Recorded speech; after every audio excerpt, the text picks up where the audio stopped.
Bonsoir à toutes et à tous, bonsoir chers chroniqueurs. Salif, je commence avec toi. maa ngi lay nuyu. maa ngi lay fay Cheikh Tidiane. naka sa week-end. Ça va, ça va bien. Ça a été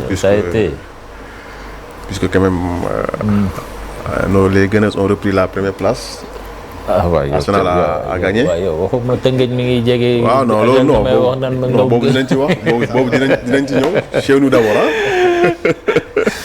non boobu dinañ ci ñëw si kay sànq lañ ko lijjanti. sànq lañ leen ko may. waaw la pression quand même bon y avait la pression. donc ça. même si ça va un bon week-end ah. Ça s'est bien passé du nuyu également ñu ñuy seetaan. Bon sur ce plateau y a que des connaissances. ñoo fi daje tey quoi. un plateau très journalistique. Très journalistique voilà donc c'est ça. tu as da nga invité ay. confrères waaw des confrères ñi nga xam ne ñoo bokk même général ñoo bokk mbuus daal. la ñuy wax souvent. waaw di nuyu kër si nuyu Lamine Mandia moom aussi si mbuus bi la bokk. waaw mi ngi ci biir mi ngi ci biir on a deux Lamine waaw Lamine waaw deux Lamine côte à côte. nuyu Mor moom aussi si mbuus bi la bokk quoi. C'est ça. Merci Salif Ladjimor. Bonsoir. Bonsoir Diao. Ça va bien?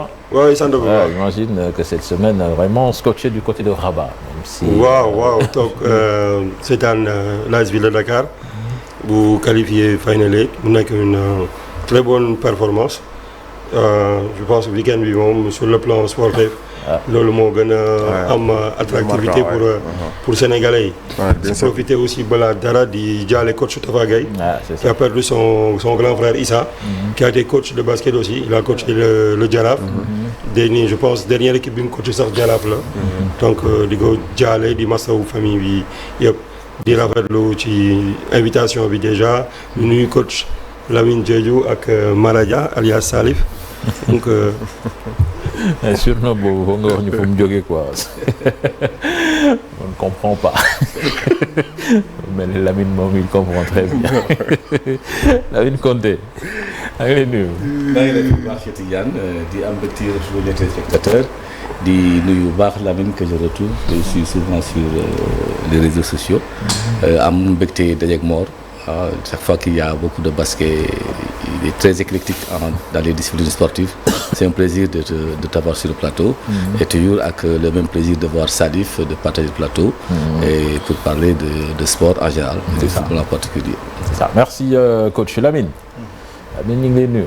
maa ngi lay fay Diao. C'est un plaisir de te retrouver également. Oui, un plaisir partager di retrouver plateau bi di nuyu téléspectateurs TFM yëpp un plaisir fekkante fekk coach bi nga xam ne ñoo demandoo woon le fameux périple de Bata Moungoumo en 2015 nekkoon suñu première CAN ñun ñëpp am plaisir retrouver ko fii muy sama tooma en même temps plaisir aussi de partager le plateau avec mon mentor Mor Bassine ak mon ami Maradia. Salut. Voilà. Merci beaucoup les gars. Donc le décor est planté et on va démarrer avec l'actualité forte du week-end, le basketball, avec l'AS Ville de Dakar qui est monté en puissance dans la conférence Sahara du côté de Rabat. Après deux revers durant ces deux premiers matchs devant deux adversaires expérimentés, le club africain de Tunis et Al Ahly, le club de la municipalité de Dakar a enchaîné 3 victoires de suite sous l'égide de son ailier Samba Dalifal. Incroyable d'efficacité et de régularité pour décrocher une place au play-off de la compétition qui va se dérouler à partir du 22 mai prochain. Le récit de cher Salih Doudara. Mission accomplie pour l'AS Ville de Dakar à la conférence Sahara de la Basketball Africa League 2026. Pour sa deuxième participation dans cette compétition, elle a décroché son billet pour les playoffs à Kigali en fin mai prochain. À Rabat pourtant, tout n'avait pas bien commencé pour le club de la municipalité de Dakar.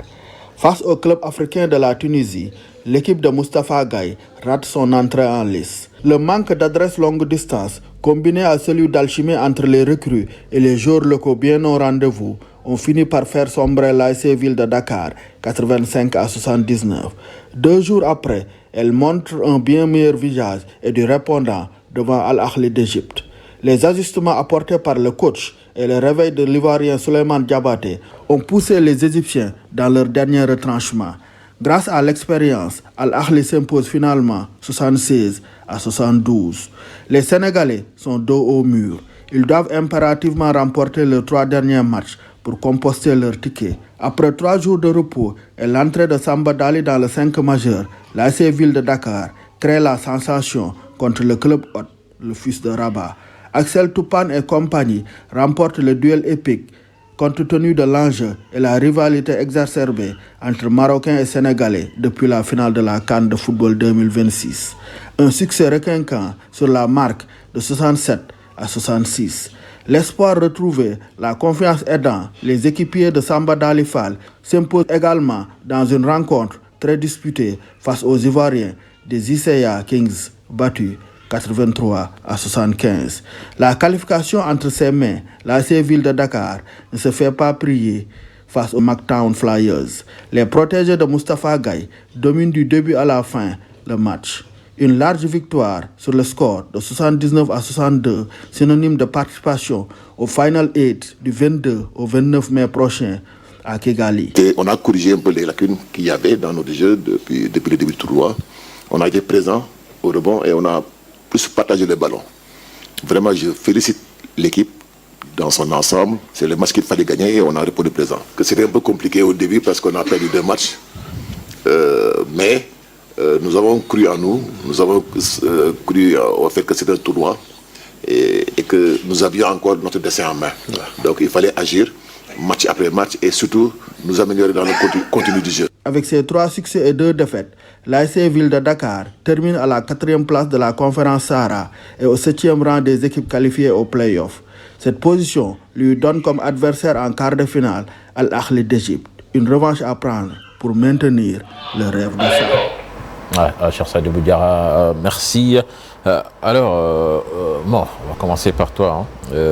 Tournoi bi nga xamné ne AS Ville de Dakar def nako au début xawoon na andi njàqare ak ñaari défaites yi te défaites yi soo xoolee sax c'était de façon très frustrante parce que da nga doon seetaan mu leer la ni que lii mënoon na ñàkk parce que souvent ci ay détails surtout deuxième match bi ci ay détails lañu koy ñàkkee. Après il y a eu ce panier miraculeux de Samba Dali qui nous remet dans ce tournoi et on a l'impression que foofu le tournoi Ville de Dakar commençait carrément, c'est le déclic.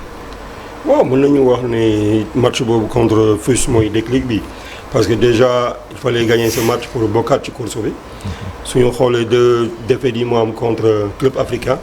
Déjà pour moi match Al-Ahli bi sax mën nañu comprendre mais Club Africain wanewul ci match boobu loo xamante ni mënoon na gagner Ville de Dakar ci écart de 6 points boobu. Premier quart-temps mi rien que la première mi-temps Ville de Dakar defoon na 12 pertes de balle ci match boobu. soo xoolee 2e 3e 4e quart bi lépp boo boolee match bi 15 pertes de balle donc ballon yi fi Club Africain dugal yëpp pratiquement Ville de Dakar moo leen ko jox.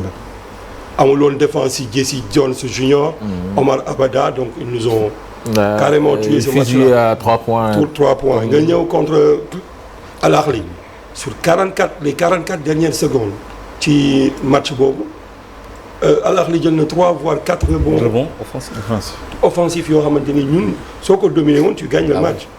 Tu gagnes le match, tu perds comme ça sur des détails. Ba pare ñu gisoon équipe bi recrue yi ñu doon xaar ci début tournoi bi wane wuñ carrément. que muy soit Majok muy Solo muy Deng. Axel Toupane, le français Mathieu Missionnaire, qui est excellent sur le plan local, il fait un très bon championnat, mais malheureusement, doxuñu ci 2 premiers matchs. 3e bi ñu gis coach bi def réajustement ubbi banc bi permettre les joueurs locaux yi am cohésion entre ñoom. On a vu Samba Dali, Lamine Badji, qui est dominant carrément, apporter beaucoup plus que Ater Majok boo xam ne moo gën a coûté cher pratiquement booy xool ci recrue Ville de Dakar yi.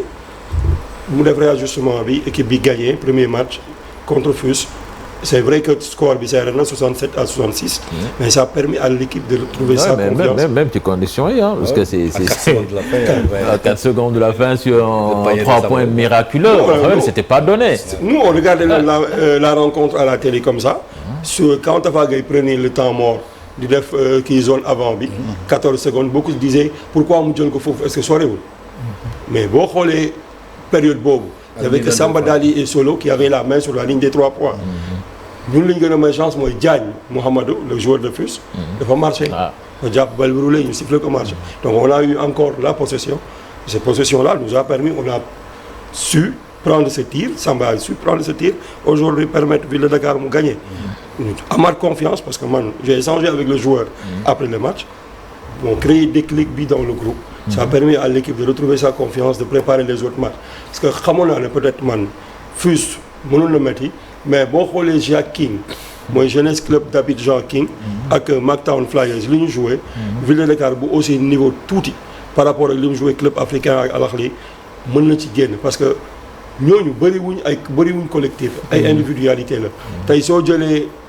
Jonathan Cissé moo nekk King pratiquement c'est lui qui fait tout le travail sur le plan Crawford bi ñu doon xam ak Crawford bi di ñëw c'est vrai il a baissé de niveau voilà boo xoolee Mactown Flyers kii moo fa nekk Peter Olivisenka moom mooy jël rebond yi mooy dugal mooy def lépp et là si tu as un joueur comme Lamine Badji boo xamante ni day défendre dur sur moom nga koy alterner moom ak Majok on a vu que l'AS Ville de Dakar a su trouver la solution ci 3 derniers matchs yi mu nekk benn comeback bu extraordinaire bu ñuy fàttali aussi la prouesse bi Douane defoon commencé par 0-2 terminé ak 3-0 qualifié pour Final 8 muy premier objectif aujourd'hui bu club bi atteindre dans sa quête de statut continental. C'est ça. On reviendra aussi si quelques individualités mais Salif yow tamit dans l'ensemble naka nga gisee parcours bi c'est vrai qu'il y a eu des hauts et des bas.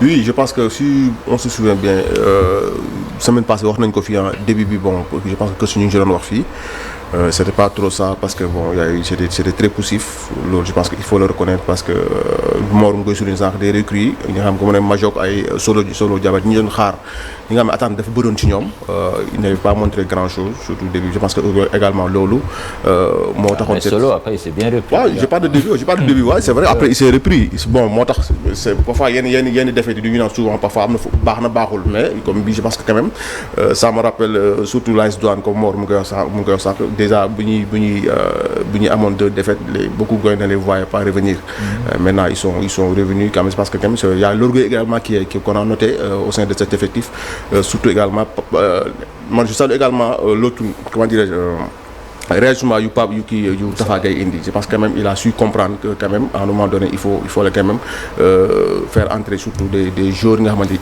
qui se connaissent très bien am na benn cohésion et surtout parce qu'au début du tournoi quand même on a eu l'impression que dafa gënoon maanaam favoriser les expatriés à juste raison peut-être à juste raison pour moi c'est normal ça se comprend tu recrutes des joueurs comme Solo Diabaté qui a joué 4 finales de Biel mu gagné 2 tu as Majok qui a gagné la BAL en 2022 meilleur défenseur de la BAL en 2022 tu as Deng qui a joué une finale qui a été dans l'équipe de Al Ittihad mu joué retour BAL ak Dar City de coach Pabi nga am missionnaire aujourd'hui qui porte l'AS Ville de Dakar dans ce championnat local ak Seth Toubane champion NBA 2021 avec les Bucks de Milwaukee mais tu peux pas les mettre sur le banc loolu je pense que même mooy li mu war a wax xam nga à un moment parce que loolu il fallait s'y attendre il fallait les mettre maintenant après li ci am solo mooy après moom il a c'est la bonne lecture qu'il a eu voilà après il a su comprendre quand même du forcément des joueurs ñu am tour ñoom ñoo war a mën a yore équipe bi léegi il fallait quand même mettre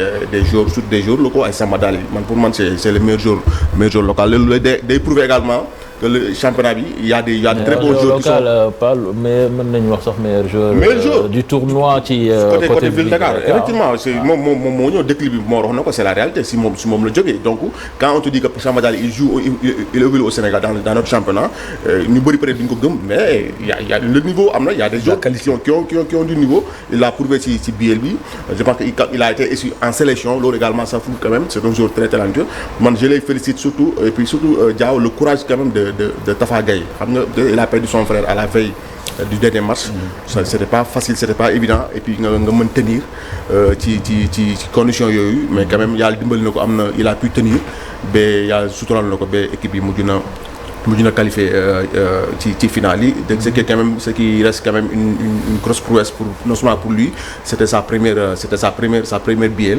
sur le banc il a remplacé Libas. Donc je pense quand même pour moi c'est à saluer, de prouver également que le niveau de nos entraîneurs également c'est ñu xam ni quand même il y a des entraîneurs qui ont du niveau. Tafa Gueye ça on le sait déjà, il a un niveau, mais sa première beaucoup peut-être avec quand même certaines mais Tafa il a coaché. Non, il a coaché mais l'équipe nationale masculine. Il a coaché, il a été avec les Libas sur le voilà, même s'il était technique. Voilà, xam nga il a coaché keroog wax naa ko fi, il connaît le basket africain, kenn werante ko xam na, c'est quelqu'un quand même qui a beaucoup fait, qui a un nom, connaît le basket qui connaît le basket, qui connaît le basket. Donc munoo am peut-être ay doute ci moom, mais n'empêche quand même bon sa première bielle peut-être ñu bëri mënuñ jàppoon nañu dina peut-être avec Tafa peut-être que fooy xaw a am crainte c'est par rapport ak la gestion des égos. ñëpp xam nañ ni basketteurs yi ñu tudd fii léegi. ah non yooyu y a des choses qui sont passées. souvent c'est compliqué. y a des choses qui sont passées. am na yu jot a xew yoo xamante ni même. bon il y a des choses qui sont passées kenn moom xam na ko moom ñëpp xam nañ ko mel noonu mais quand même mais réussir na quand même ba mën a gérer loolu gérer son groupe te loolu je pense que c'est la marque des grands entraîneurs. c'est l'idée quand même vraiment de le féliciter et surtout man. Je tire un chapeau à l'autre là, Samba Dali. Vraiment, c'est quelqu'un quand même qui a quand même donné une autre image du basket sénégalais. C'est ça. Alors, Lamine, sur l'équipe B, déjà, qu'est-ce que tu retiens en premier? C'est la montée en puissance de nos joueurs qui évoluent dans ce championnat local, en l'occurrence Samba Dali et Lamine Badji, ou bien le collectif dans son ensemble? Bon, je dirais un peu des deux parce que comme Mor bu ñu ko waxee ak Salif plutôt, on a vu qu'une équipe dafa monter en puissance au tout début. Soo xoolee le premier match il a aligné 5 matchs bi nga xam ne c'était que des recrues. Après au fil des rencontres mu commencé intégrer ñeneen ñi ba ñu gis ni Samba Dali il a eu une présence remarquée ci jeu Douane bi avec ce tir au buzzer. Dernier match bi rek il a conclu avec un double-double, 20 points, 10 rebonds. Et avec son gabarit ce n'est pas si évident. En dehors de ça dañuy gis ni tamit dans le registre des interceptions il est pas mal parce que yeneen ñaari match yi même dernier match bi benn interception rek la def mais yeneen ñaari match yi benn bi def na 4 beneen bi def na 5 je crois. Et puis dans l'envie je sais pas mais t'as l'impression qu'ils sentent plus les couleurs quoi dama xamul nag ndax les joueurs qu'on recrute et les joueurs de club. En fait je pense que baal bi dafa nekk une belle publicité pour ñoom donc c'est une occasion. ñoom ils ont plus à gagner que par rapport ak ñeneen ñi. Quand tu prends l'exemple d'un Majok il est là depuis le début. Il a été meilleur défenseur en 2022 amatul lu bëri lu muy prouvé. Solo Diabaté il a joué je pense 4 finales donc quelqu'un bi nga xam ne il est habitué des joutes de la Basketball African League donc ñooñu duñu am peut-être gaw ma ni dinañ am la même envie qu'un Samba Dali bi nga xam ne demoon na France ñëwaat fii au Sénégal. Il veut revenir en équipe nationale jouer bokk ci ñuy woo donc baal bi da koy permettre da koy may benn exposition en dehors bu dul yenn club yi gis ko c'est sûr que su continuer nii il fait de très bonnes prestations ci Final 8 bi de kay forcément dina expatrier waat donc man c'est beaucoup plus sa fiabilité au tir moo ma impressionné parce que c'est pas facile fii championnat nga gis un joueur qui prend des tirs en fadeaway c'est pas facile à mi-distance mu koy jël à plus le shoot à 3 points bon je pense que si coin boobu noonu bokk na ci li nga xam ne Ville de Dakar war na koo travailler parce que sur le dernier match rek Ville de Dakar a tourné à 13% à 3 points ce sont des axes de progression équipe parce que dans le domaine des 3 points moom l'adresse est familique pour le reste les recrues je m'attends beaucoup plus à Missonnier je pense que si Missonnier hausse beaucoup plus son jeu dina feeñ ci équipe bi parce que quand dans le scoring, papa dans le scoring parce que quand Solo tient l'équipe parce que yenn saa comme le match contre Fuse en deuxième période comme contre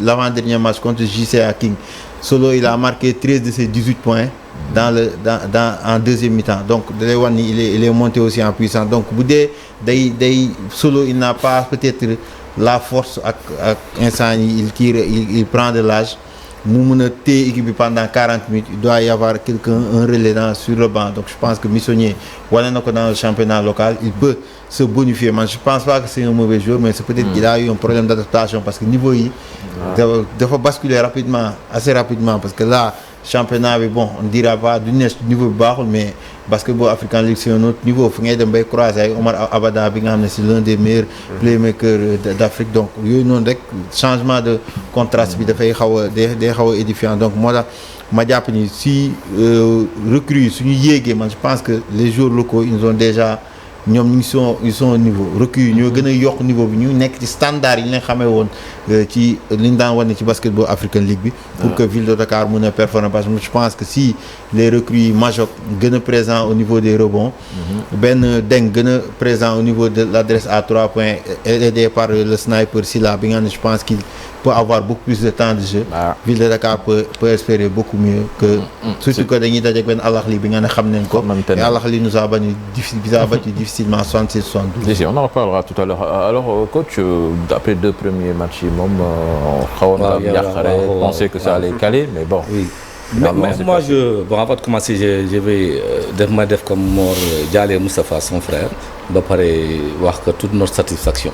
Parce que fii dañu wax naa ni moi je pense que mënuñu am problème ci niveau coaching parce que Moustapha quand même il a du vécu et il a bourlingué un tout petit peu ses compétences ba wane li mu mën ak xarañteefam donc sur ce plan là je pense que boo gisee sax si ni équipe bi demee nga xam ne il a fait des ajustements opportuns pour permettre équipe bi mu retrouver wu mais man bi ma seetaan 2 premiers matchs yi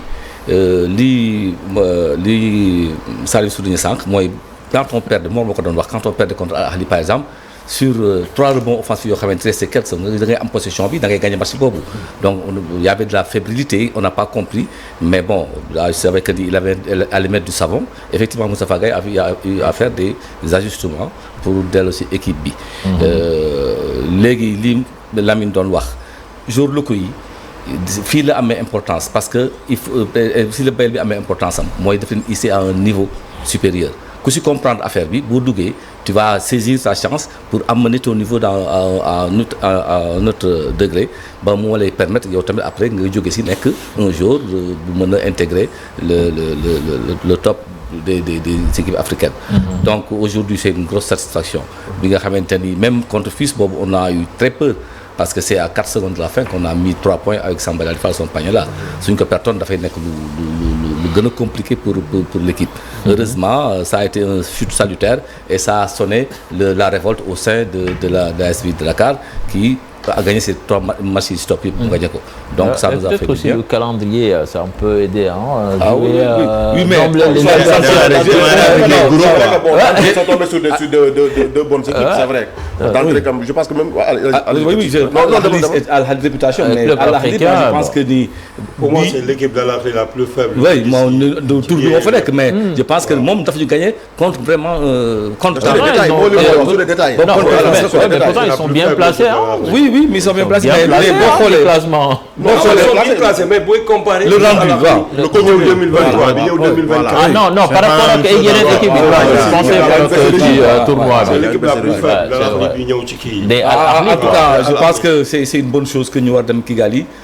C'est bientôt le 20 ou 22 mai xamante comme ça donc je pense que dañu am beneen niveau bu ñuy ñëwee dans l'entame ba nga xamante ni duñu am lu ñu bett quoi parce que les mauvais départs souvent bon pour se rattraper c'est très difficile heureusement cette fois-ci ñu jëli leen mais bon on croise les doigts pour surtout aussi la gestion des troisième quart-temps ñu n'ont pas surtout les scoreurs aussi passer à côté lors du 3e quart-temps. 3e quart-temps, je pense que les matchs nous jouent, Ben pour gagner le 3e quart-temps. Donc c'est assez compliqué.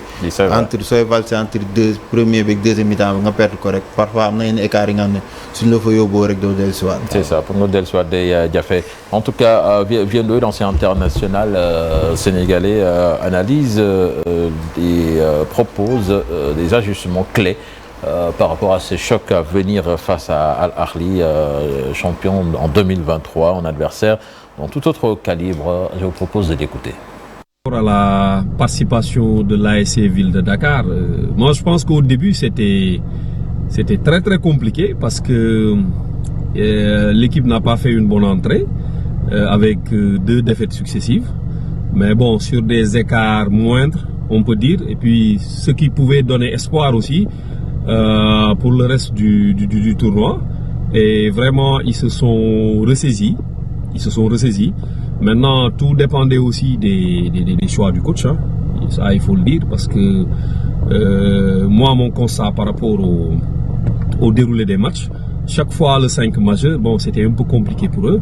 Maintenant après, avec les changements, surtout les joueurs locaux, avec les Samba Dali, le petit Diallo là, les Badji et tout, donc vraiment ils ont porté cette équipe-là.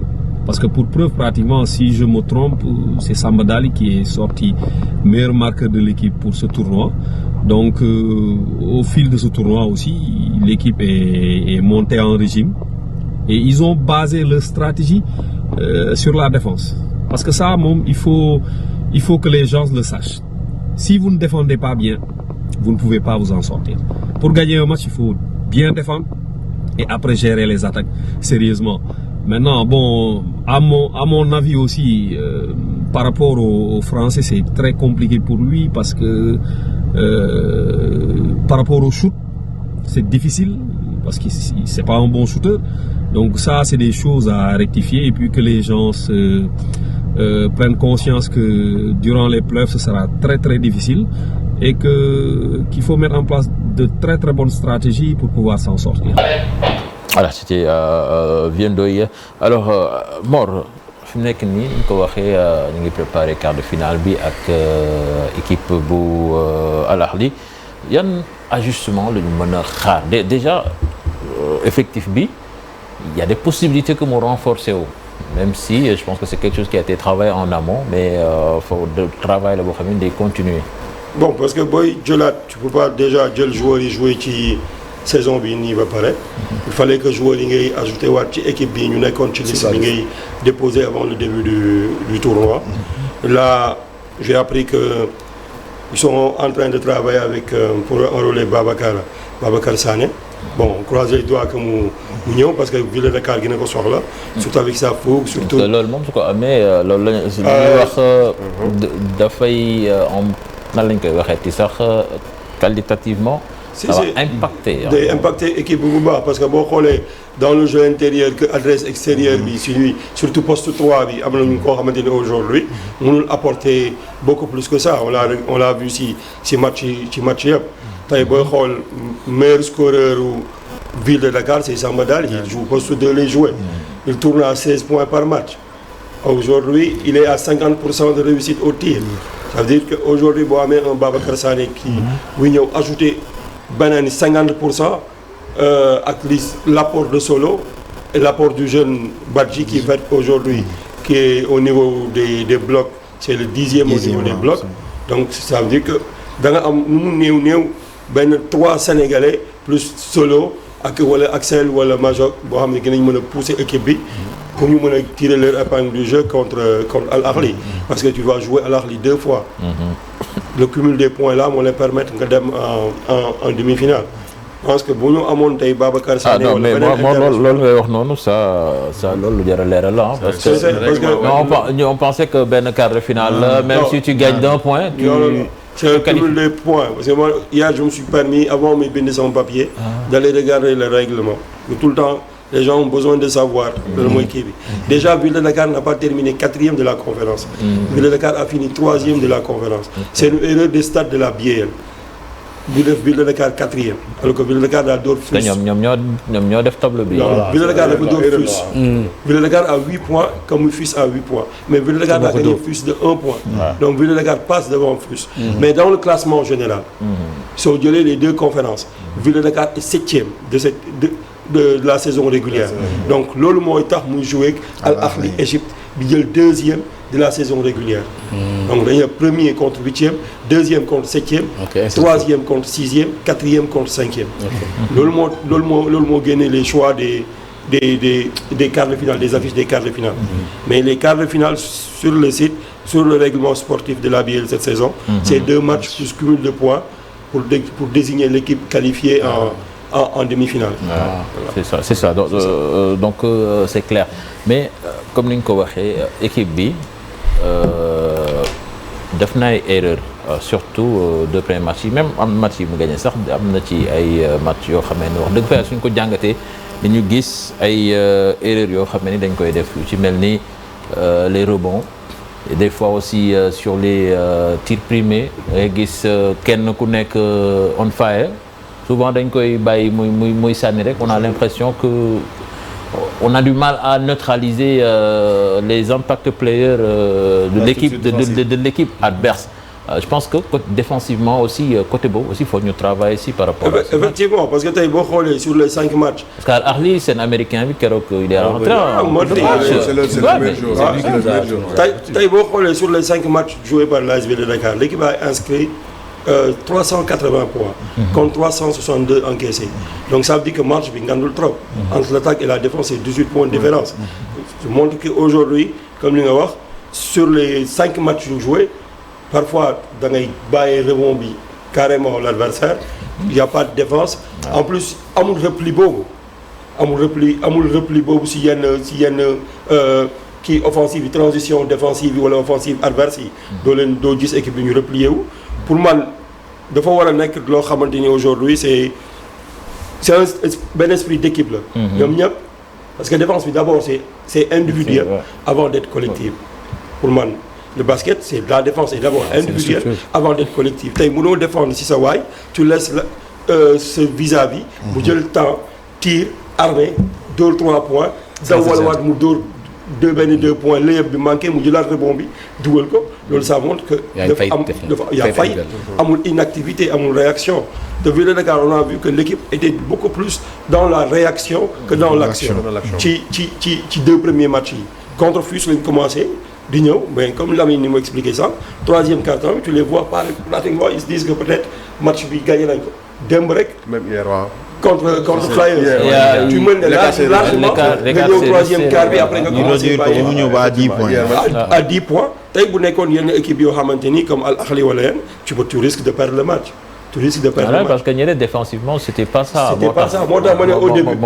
Flyers ils n'ont que Peters Oli Semenka mi nga xamante ni pratiquement c'est lui qui domine les rebonds c'est lui le meilleur au scoring donc aujourd'hui boo amee benn équipe bu mel ni club africain tu as Abada de l'autre côté qui te plante des 3 points tu as Jesse Jones junior sur benn cohésion d'équipe bi ça se paye cash donc il faut que ñu dominer déjà leur rebond sur le plan offensif aussi que l'équipe nekk clinique quoi parce que tu peux pas avoir des tirs ouverts la moyenne basse wala nga def 9 sur 27 wala 6 sur 27 à 3 points tu peux pas gagner des matchs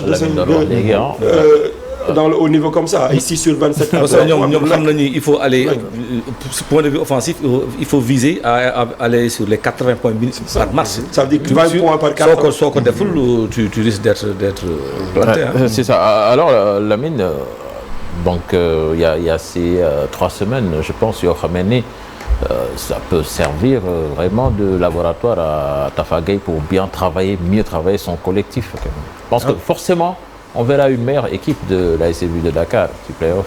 Oui, je pense bien parce que il y aura une certaine marge 2 à 3 semaines pour nous préparer équipe bi en plus il y a certains yi nga xam ne mën na leen mettre à l'œuvre ci championnat pour quelqu'un comme Missonnier mu amaat un peu de rythme mu permettre tamit quelqu'un comme Majok ak Solo Diabaté ñu am rythme parce que je pense que seen dañoo xaw a manqué rythme. xam nga rythme kii bokkul rythme entraînement match entraînement bokkul avec le rythme de la Basketball African League c'est assez différent donc quand tu vois Solo au fil des matchs ci lay ñëw je pense que ce serait bien su ñëwee fii ñuy dem di jouer des matchs amicaux avec waa NBA Academy ak waa SID comme ça ils vont garder ce rythme de compétition parce que man bëri na ay axes de progression yi nga xam ne suñ ko liggéey man gëm naa ni Ville de Dakar peut faire le même parcours voire plus que AS Douanes bi nga xam ne moom la defoon ba muy dem ba finale avec les Jean-Jacques Boissy parce que c'est une équipe bi nga xam ne même quand elle perd sur une petite marche ñaari match premier match bi il a perdu 85-75 83-75 le deuxième mu ngi perdre 67-72 donc duñ ko gagné ci yenn écart yi donc tu sens que équipe bi par rapport ak daaw bonifié wu na donc nu ñu bonifié wu noonu foog ñu yokk ci points yi mooy par rapport au rebond sur les 2 matchs qu'on a perdu on a été battu au niveau du secteur intérieur ba pare au niveau de l'adresse ça n'a pas été ça aussi ñu ñëw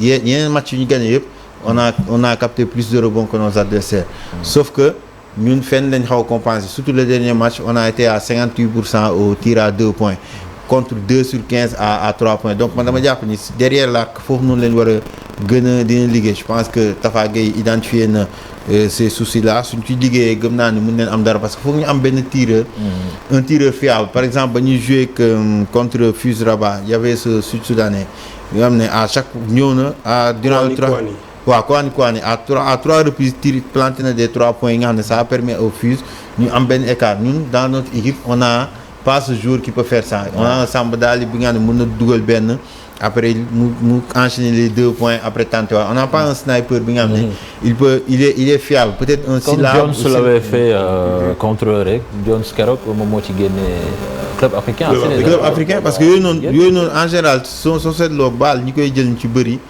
dina am au moins équipe bi kenn ki nga xam ne il incarne ça quoi chaque fois soo xoolee ci équipe bi mujjee jël baal bi yëpp quand tu regardes un Petro Luanda ce sont des tirs yi nga xam ne ay équipe yi nga xam ne dañ lay rey ci tir extérieur adresse extérieure dañ ciy liggéey mais bon comme ñun mun ñoo demander li nga xam ne c'est le mal de notre basket aussi bien chez les garçons que chez les dames on a ce problème récurrent au niveau de on a du mal à trouver un sniper un shooter fiable donc bon day xaw a répercuté wu ba ci ville de Dakar mais je pense que am na ñi nga xam ne quelqu'un comme Solo quelqu'un comme Samba Dali y a aussi le jeune Sylla ñun ñëpp suñu gënee bonifié il peut apporter ce plus c'est ça est-ce que rôle boobu aussi xaaruñ ko woon ci Axel Toupane moi je pense que faut oser le dire, ça a été une petite déception quand même. Oui, Toupane, c'est vrai que déception là. On parle d'un joueur qui a fait la NBA. Champion. Il a été champion. Le problème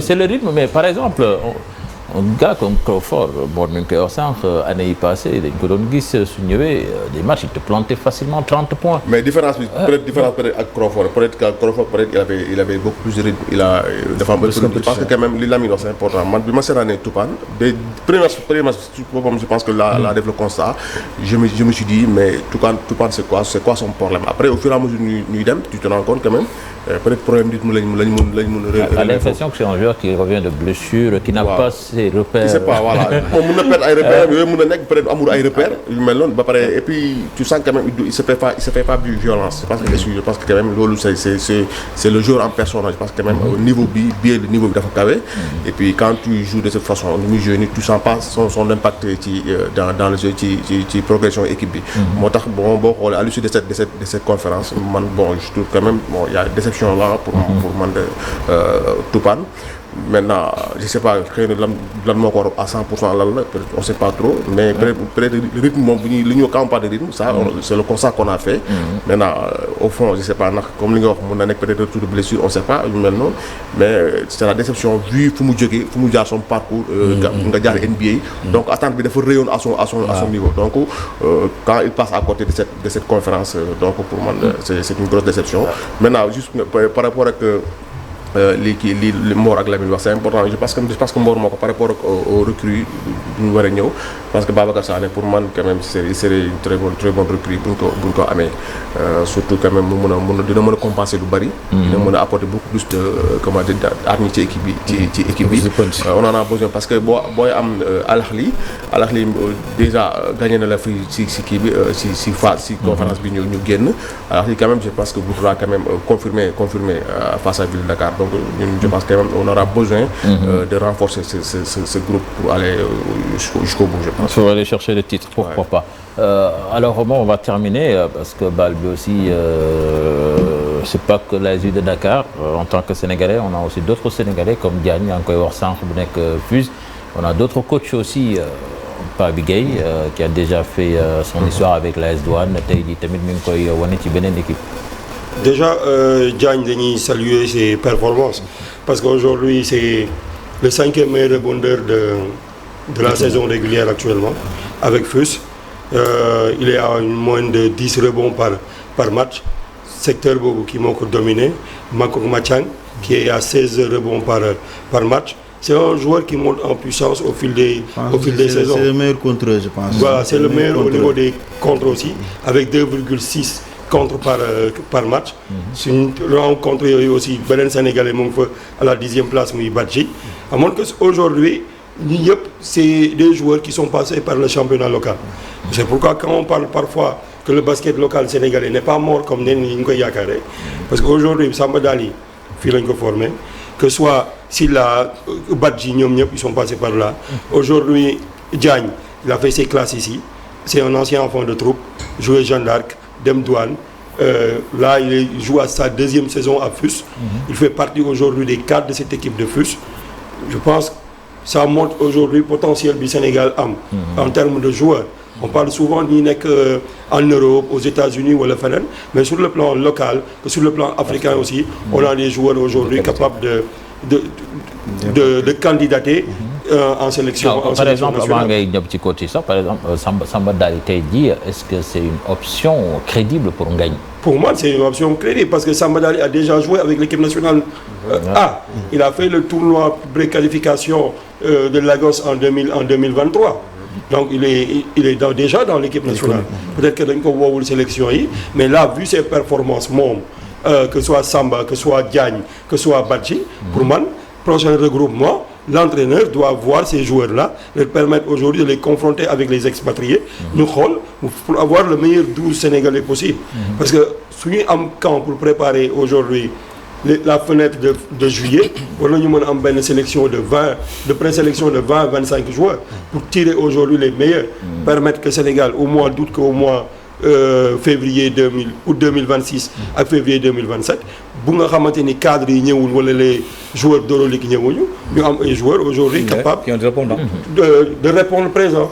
Pour moi, Samba Dali, que Diagne, que Badji, ils doivent être dans cette sélection nationale, au moins avoir une présélection et de se frotter aux autres. Ouais, c'est normal. Par rapport aux entraîneurs, on parle des performances des joueurs, des clubs. Mais aujourd'hui, sans les techniciens locaux, que ce soit Mamoudou Gaye Pabi qui a pris Dar City, une équipe tanzanienne, Tanzanie, qui a donné un basket, peut-être cricket ou yenen. Tu qualifies l'équipe à la Road to BAL. Deux, tu qualifies l'équipe à la BAL, Final 8. Après avoir qualifié l'AS Douanes 3 fois de suite au Final 8, jouer une finale. Être le meilleur entraîneur de la BAL en 2023. Ça veut dire qu'aujourd'hui, quand on parle que le basket sénégalais est mort, voilà, aujourd'hui les techniciens sénégalais entre guillemets n'ont pas le niveau. Bon, même on parle de Ngagne, Ngagne il est ici, il est parti d'ici. Après nous aux États-Unis. Donc aujourd'hui c'est toujours l'expertise sénégalaise moi rayonner dans le monde entier. Tu prends Tafa Gaye, il a joué combien de finales d'Afro-Basket? C'est le dernier à avoir donné le trophée continental au Sénégal. La dernière finale qu'on a jouée en 2023 chez les filles, c'est encore avec Moustapha Gaye. Donc aujourd'hui, qui qualifie l'AS Ville de Dakar, ça montre qu'il y a de l'expertise, mais pour qu'aujourd'hui, que nos techniciens, que nos joueurs restent, que le championnat se développe, il faut les moyens. Et les moyens là, c'est personne d'autre. C'est l'État qui doit penser aujourd'hui, ramener le sport n'est que tout le fort. C'est une industrie. Donc, dañuy def tournoi, ñaari tournoi, qu'on sort planning dur, bilan semestriel ou trimestriel. Non. Il faut injecter de l'argent dans ce sport-là et dans toutes les disciplines. Se battre même pour que cette BL revienne c'est ça. C'est ça. Alors moi, je pense qu'on a une idée du prochain numéro de Jolof Basket. Ah, effectivement. Parce que le numéro BIPA, c'est déjà la qualification de Ville de Dakar confirmée. J'avais mis AS Ville de Dakar en quête d'un statut continental. La quête de ce statut continental-là commence par cette qualification au Final 8. Donc, on prie que Ville de Dakar devienne aujourd'hui la première équipe sénégalaise à remporter la BAL. Je pense qu'avec les réajustements avec prise de conscience nous avons joueurs déjà pour que nous avons une histoire l'équipe de Ville de Dakar peut rayonner et pourquoi pas nous offrir ce titre là. On l'espère bien, merci Mor, on attend avec impatience le prochain numéro donc de Jolof Basket. Léegi dañuy ñëw wax ci ligue en tout cas bu koy lire xaw ma ngi koy lire. On va passer au football avec donc la 25e journée de la Ligue 1 sénégalaise. Agel, leader, qui n'avance pas du tout, battu ce week-end à domicile par Walidan 1-0. De l'autre côté, Teungueth FC s'est rapproché, même si l'équipe également n'a pas gagné face à Ouakam, match nul 0 but partout, beaucoup d'ambiance à Ngalandou. Ouais, beaucoup d'ambiance. C'est Stade de Mbour, de Walda. Non, c'est Stade de Mbour qui a battu, exactement, c'est Stade de Mbour qui a battu Agel en 0. Donc il y avait beaucoup d'ambiance au stade Ngalandou Diouf entre Ouakam et l'équipe de Teungueth FC. Malheureusement, score nul et vierge, il n'y a pas eu de but. On va écouter certains acteurs du match et également le président Babacar Ndiaye qui s'est exprimé au micro de notre confrère Amdi Moustapha.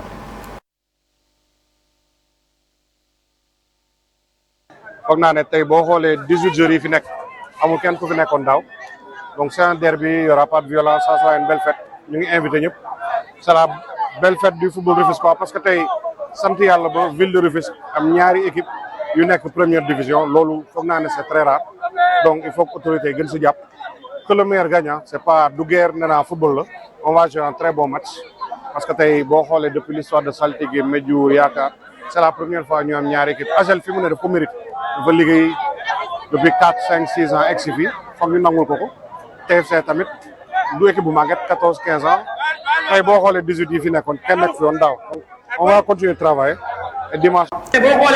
Mor Jolof se vend où ne dem di ko tàmmaloon quoi mais sant yàlla rek boo xoolee am nañ fi ay fiers de jeu am nañ pénalité mais arbitre dañuy bañ a jël seen responsabilité mais l'essentiel nañ defaruwaat bu ñu mënul am 3 points rek am 1 point yàlla baax na daal. waaw mais ñu gën a liggéey rek gën a performant parce que ñun dañu wax ñu défendre ñu bañ a encaisser moins de but ba pare ñu am contentement rek boo xam ne tey ma ñëw jouer sama ancienne équipe sama fait plaisir quoi te xaaroon nañu lii match bi day métti quoi moo tax tey gars mënuñu may dara quoi c'est ça loolu quoi. boo xoolee li ma si ñaawlu mooy amoon nañ ko pour jël 3 points yi mais yàlla ñu la ko dogalee quoi dañ koy sant yàlla parce que ki ñuy joué dafa nekk si phase titre bi quoi. joué nañ match bu métti quoi comme bi ñuy ñëw fii dañoo ñëwoon pour jël 3 points bon yàlla may un point dañuy sant yàlla match bi méttoon na gis nañ équipe Ouakam bu baax donc ça a été difficile quoi mais sant yàlla comme am nañ un point bon le travail continue quoi dañuy jéem a gagner suñu match yi. waaw sant yàlla parce que match bi tey nekkoon match bu yomb quoi parce que sa grand frère mu nekk ci position boo xam ne mu ngi xëccoo xam nga loolu c'est pas facile quoi parce que match bi tey ñu mën a def mooy def match bu correct parce que adduna bi yëpp ñu ngi seetaan xam nga match bi tey gagné la woon mais yàlla def na am na un point dañuy sant yàlla rek jéem a liggéey. Voilà, merci Salif. Donc Ouakam qui s'est joué à Ngor, c'est ça. Pas Ngalandou. On a eu cette ambiance Lebou, vraiment, c'était très beau. Malheureusement, il n'y a pas eu de but. Des buts, il y en a eu à Déni Biramdor entre Génération Foot et le Jaraaf de Dakar. Victoire des académiciens 2-0. Le compte rendu du match avec Ben Abbas Faye.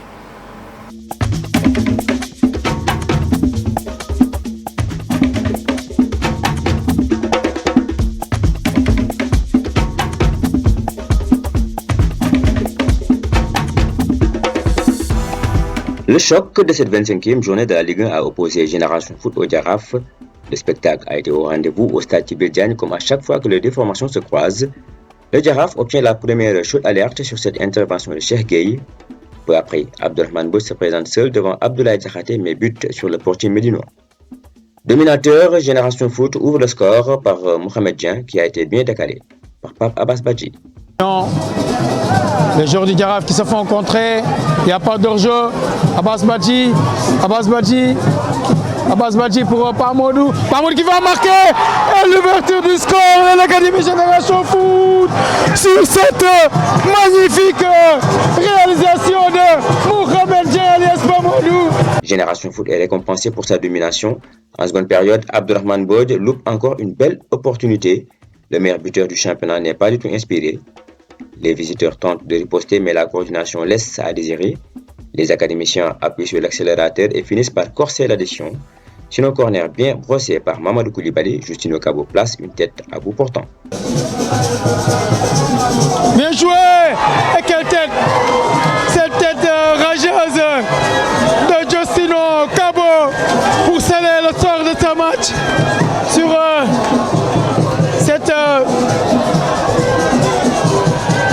pour ce deuxième but signé Les carottes sont cuites pour le Jaraaf qui courbe l'échine une 10e fois devant sa bête noire. Ah, défaite du Jaraaf encore 2-0. Alors, Lamine, qu'est-ce qui ne va pas cette année au Jaraaf? C'est xaaruñu leen woon ci niveau bi quoi. C'est les champions en titre en plus. Ouais, ce sont les champions en titre, mais je pense que Jaraaf dafa raté benn virage bu essentiel mooy l'avant-saison parce que mënoo ñëw nga nekk en tant que Jaraaf nga jël championnat bi Malick Daaf ba muy jël titre bi ñëpp xamoon nañ ni il va partir préparer une succession bi. Jaraaf était focus sur Lamine Diagne n'a pas été libéré à temps par l'AS Pikine. ñu jeté le dévolu sur Souleymane Diallo bi nga xam ne il était mu ngi woon fee ca CHAN ba venu tardivement mu jóge CHAN ba enchaîné au Maroc pour une formation ba muy ñëw fekk na ñu ñëw andi tegal ko ay joueurs ñu tegal ko joueurs yu bëri mu ne ñii bëggu leen donc ça a été ñu waroon commencé waat ñi ñoo am tour préliminaire colonne sportif éliminé leen donc mu nekkoon dàqante na ko doo sentir ni équipe bi pare wuñu en fait soo seetaanee Jaraaf à chaque fois bon am na objectif yi nga xam ne tegoon na ko à court terme à chaque fois chaque 5 journées am na objectif yi ñu doon def mais soo xoolee objectif yi atteindre ñu ko ça a montré qu'il manquait cette qualité pour mu atteindre cet objectif et ça se ressent ci résultat yi parce que travail bu Souleymane Diallo bàyyi moom mooy continuer nii parce que ce sont ses adjoints ñoom ñoo hérité du travail actuellement moo tax Jaraaf dañuy alterner le chaud et le froid et c'est difficile. Bon, je pense que saison transition là, ça va nous permettre. Peut-être ils vont essayer de terminer positivement la saison parce qu'ils ne peuvent plus rien gagner.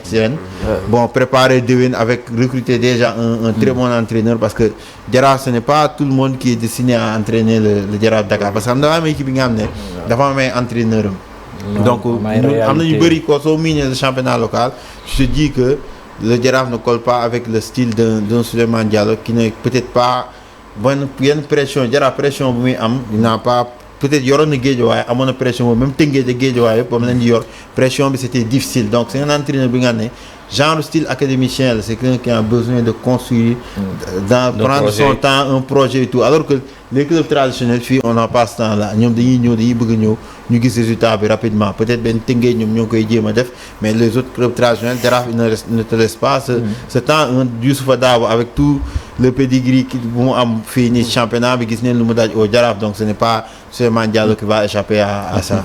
Bon en tout cas yaa ngi conforté Salif même si Salif beneen analyse la ci am par rapport ak l'entraîneur mais bon on s'attendait quand même à mieux parce que c'est l'un des grands clubs sinon le plus grand club du championnat local champion en titre expérience africaine et je pense que ça lii moom mooy tax ñuy xaw di laaj Afrique parce que soo fa demee ren nga toog 2 ans demoo nga delluwaat c'est difficile nga passer les phases de poule.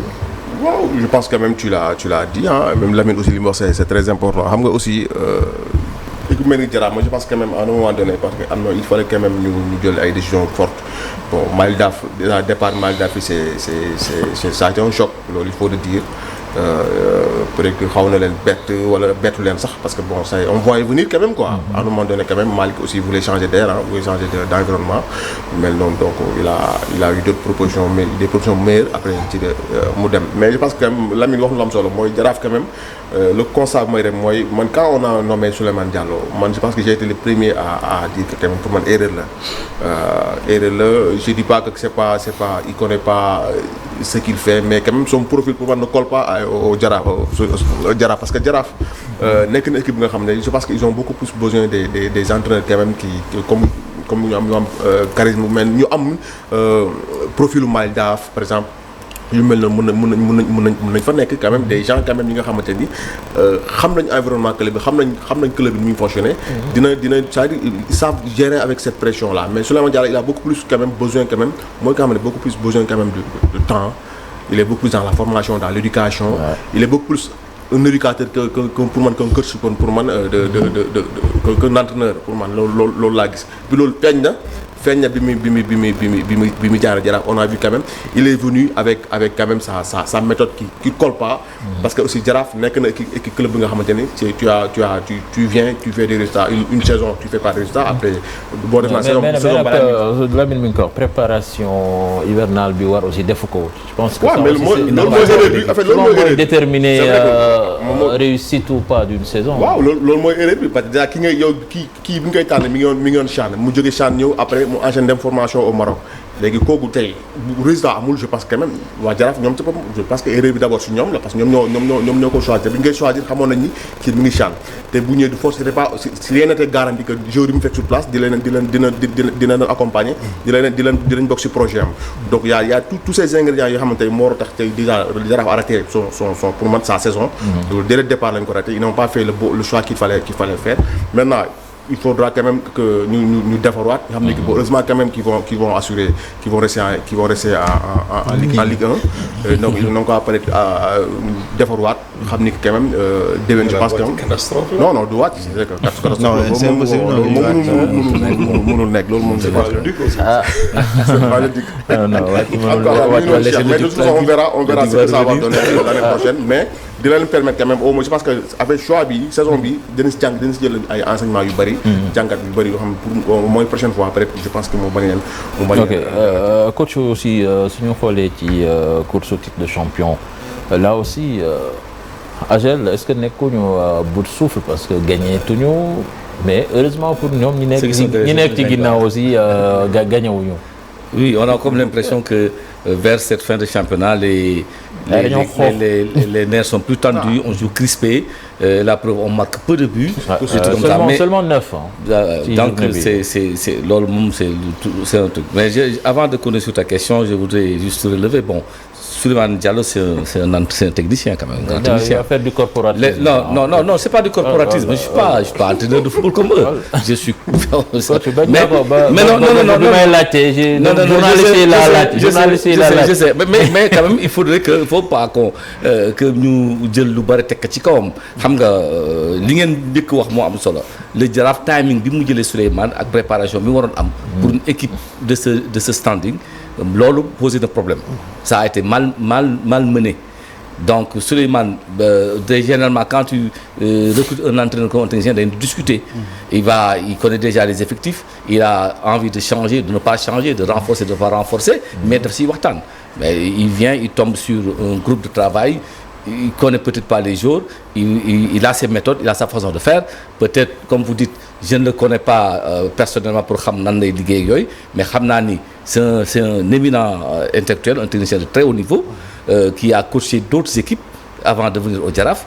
Donc mënuñ jël yëpp tekk ci kawam am na loo xamante ne xëy na le staff management du Jaraaf l'a raté. Une équipe comme le Jaraaf ne peut pas rater le recrutement d'un entraîneur.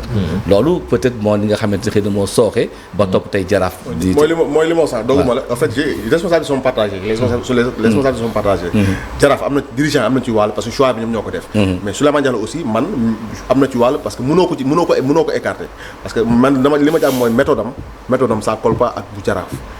Pour moi il est beaucoup plus un éducateur Jaraaf joueurs yi fa nekk c'est des joueurs très très matures ñoo fa nekk est-ce que Souleymane Diallo tey sa méthode dina mën a coller ak joueurs yi projet am ànd na ak Jaraaf je dis pas que quand même xamul dara mënul dara mais pour man son profil laa wax collewul ak Jaraaf il est beaucoup plus un éducateur qu'un entraîneur. C'est un administratif quoi. C'est pas un technicien. C'est un technicien.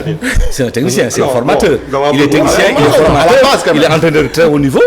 La preuve, c'est sa position, c'est purement subjectif. Donc, c'est un langage que toi. J'ai dit c'est un éminent technicien. Bu ñu leen di natt si seen ay qualifications seen ay compétences. ci ñi gën kawe ci Sénégal la bokk. Il est directeur technique national de Sud. On appelle la candidature. Il passe de maître de conférence dans un institut de formateur. Et pour passer professeur universitaire kooku du. Dans la forme il y a eu appel à la candidature. Dans la forme ni mais c'est au fond oui mais man jàpp naa il a quand même du mérite parce que parfois suñ jëlee exemple jël ko ci El Chavito sax suñ ko jëlee exemple sur Pape Thiaw rek tu sais que parfois de ces entraîneurs yi day basculer ci yenn affaire Pape Thiaw wàcceewul Niary Tally mais il est parti de Niary Tally nekkoon ci benn posture là il est devenu champion d'Afrique am na ñu bëri ñi nga xam ne il y a 3 ans soo delloo woon 3 ans en arrière nee Pape Thiaw moo jël Sénégal c'est deuxième étoile duñ ko gëm bon. Non day nekk analyse bu bëri subjectivité aujourd'hui boo demee Linguère ils ont recruté un entraîneur qui est venu avec ses joueurs nangam sangam aujourd'hui la Linguère risque la descente. Ablaye on a tout la bin li ngay wax ni s'il y avait pas cet arbitrage pro Maroc au CHAN. champion d'Afrique lay nekk. waaw absolument il a été troisième. Oui parce que Maroc ñëpp gis nañ match boobu demi-finale boobu nu mu demee woon entre Sénégal ak Maroc. Comme d'habitude on va dire mais kon ñu ngi woon ci AGEL. Ok, d'accord, je laisse tomber Souleymane mais je le salue au passage. Donc heureusement AGEL moi bi muy am des contre-coups ça ne marche pas tellement ñi si ginnaaw tam gagné wuñu moom li mu war éviter rek mooy défaite parce que nous sommes à 4 journées de la fin je crois 5 journées de la fin donc su bëggee réellement jël titre bi comme ni mu ko bëggee mooy am objectif am il faut que mu yeewuwaat quand même mu yeewuwaat parce que il marque le pas ñi si ginnaaw tamit gagné wuñu ñu ngi match nul mais moom buy perte ñi di match nul bu ñu gagné beneen dañ koy romb donc c'est loolu moo tax ma ni le championnat n'est pas encore joué si suuf leer na tuuti ca leer parce que xam naa ci bu ñu mais ci kaw des na mais là mais prochaine journée c'est le derby là est-ce que ça peut être le tournant waaw xam nga loolu je pense que loolu mooy en fait loolu mooy le vrai pour man moom mooy le vrai moo nekk et en plus Salif yéen a ngi jàpp ni que Teungueth moo gën a ñëw en forme ci kii boobu man je me dis est-ce que Teungueth aussi ñoom aussi ne gagne plus hein non mais Teungueth ne gagne Teungueth ne perd pas Teungueth ne gagne plus booy xool classement Teungueth c'est l'équipe qui perd le moins du perte ça c'est Malick Daw dañuy match nul xam nga moo tax dëgg man la c'est comme je disais au Duc duñu perte dañuy match nul mais bu ñu gagné dañuy ñëw donc il se laisse pas distancer donc moo tax matcham bi contre Teungueth bi AGEL bi mën na nekk du déterminer trop kii jël championnat bi. non forcément parce que waaye. xam nga man je pense quand même moo tax démb maa ngi woon ci matchu AGEL bi AGEL perte li nga njëkk a imaginer mooy quand même AGEL quand même c'est y a un risque quoi c'est-à-dire ils ont perdu un match boo xamante ni qu'il ne fallait pas perdre face au Stade de Mbour. Parce que quand même boo xalaat ni la suite le prochain match tu auras Teungueth FC moo recevoir le derby donc Teungueth également vise le titre ba pare là AGEL benn point rek la rew Teungueth loolu moo na dama ragal peut-être bon je le souhaite pas peut-être mu am ñu am ay regrets après à la fin de la saison des matchs quand même qu'il fallait pas perdre mais là on parle beaucoup plus de Teungueth et de AGEL mais il y a Gorée même Walidane je vous le disais ici mais Walidane n'est pas écarté non honnêtement où ça va en tête du classement fi mu nekk nii ñu ngi attention AGEL à un point de Teungueth FC waaw non 42 là. On l'a pas écarté hein. Là on parle du derby, on parle du derby qui sera déterminant. Par exemple, AGEL gagne, il prend 3 points sur Teungueth. ba pare Teungueth gagne 2 points sur AGEL. bu génn si AGEL après day am Walidane loolu aussi beneen match bu important. mais sauf que mais déjà AGEL Walidane est distancé par le trio de tête. mais Walidane là 4 points là. mais le problème mooy Walidane équipe bu naqari football la équipe bu naqari football la bi fa AGEL demee AGEL génn na ci ak nul c'est nul bu difficile. mais le problème yi pour li nga wax c'est vrai que quand même Gorée kenn écarté ko mu ngi ci biir du tout mais bon derby bi aussi dafa na relancer loo xamante ni. non mais match boobu déjà non mais le derby là xam nga championnat bi souvent soo xoolee résultat fin de saison bi rek tu sens que équipe dañuy calculer loo bari. mais match boobu. entre Teungueth et AGEL foofu ku fa calculer yaa ngi andi sa bopp problème ah. parce que yaa Gorée gagne suñu fa nekkee di match bi Gorée gagne. moo leen raw moo leen jël goal différence moo gën a baax match nul ko Gorée gagne Gorée passe moo tax ma ne Gorée écarté ñu ko mënoo ko écarté personne ne peut écarter match boobu Gorée day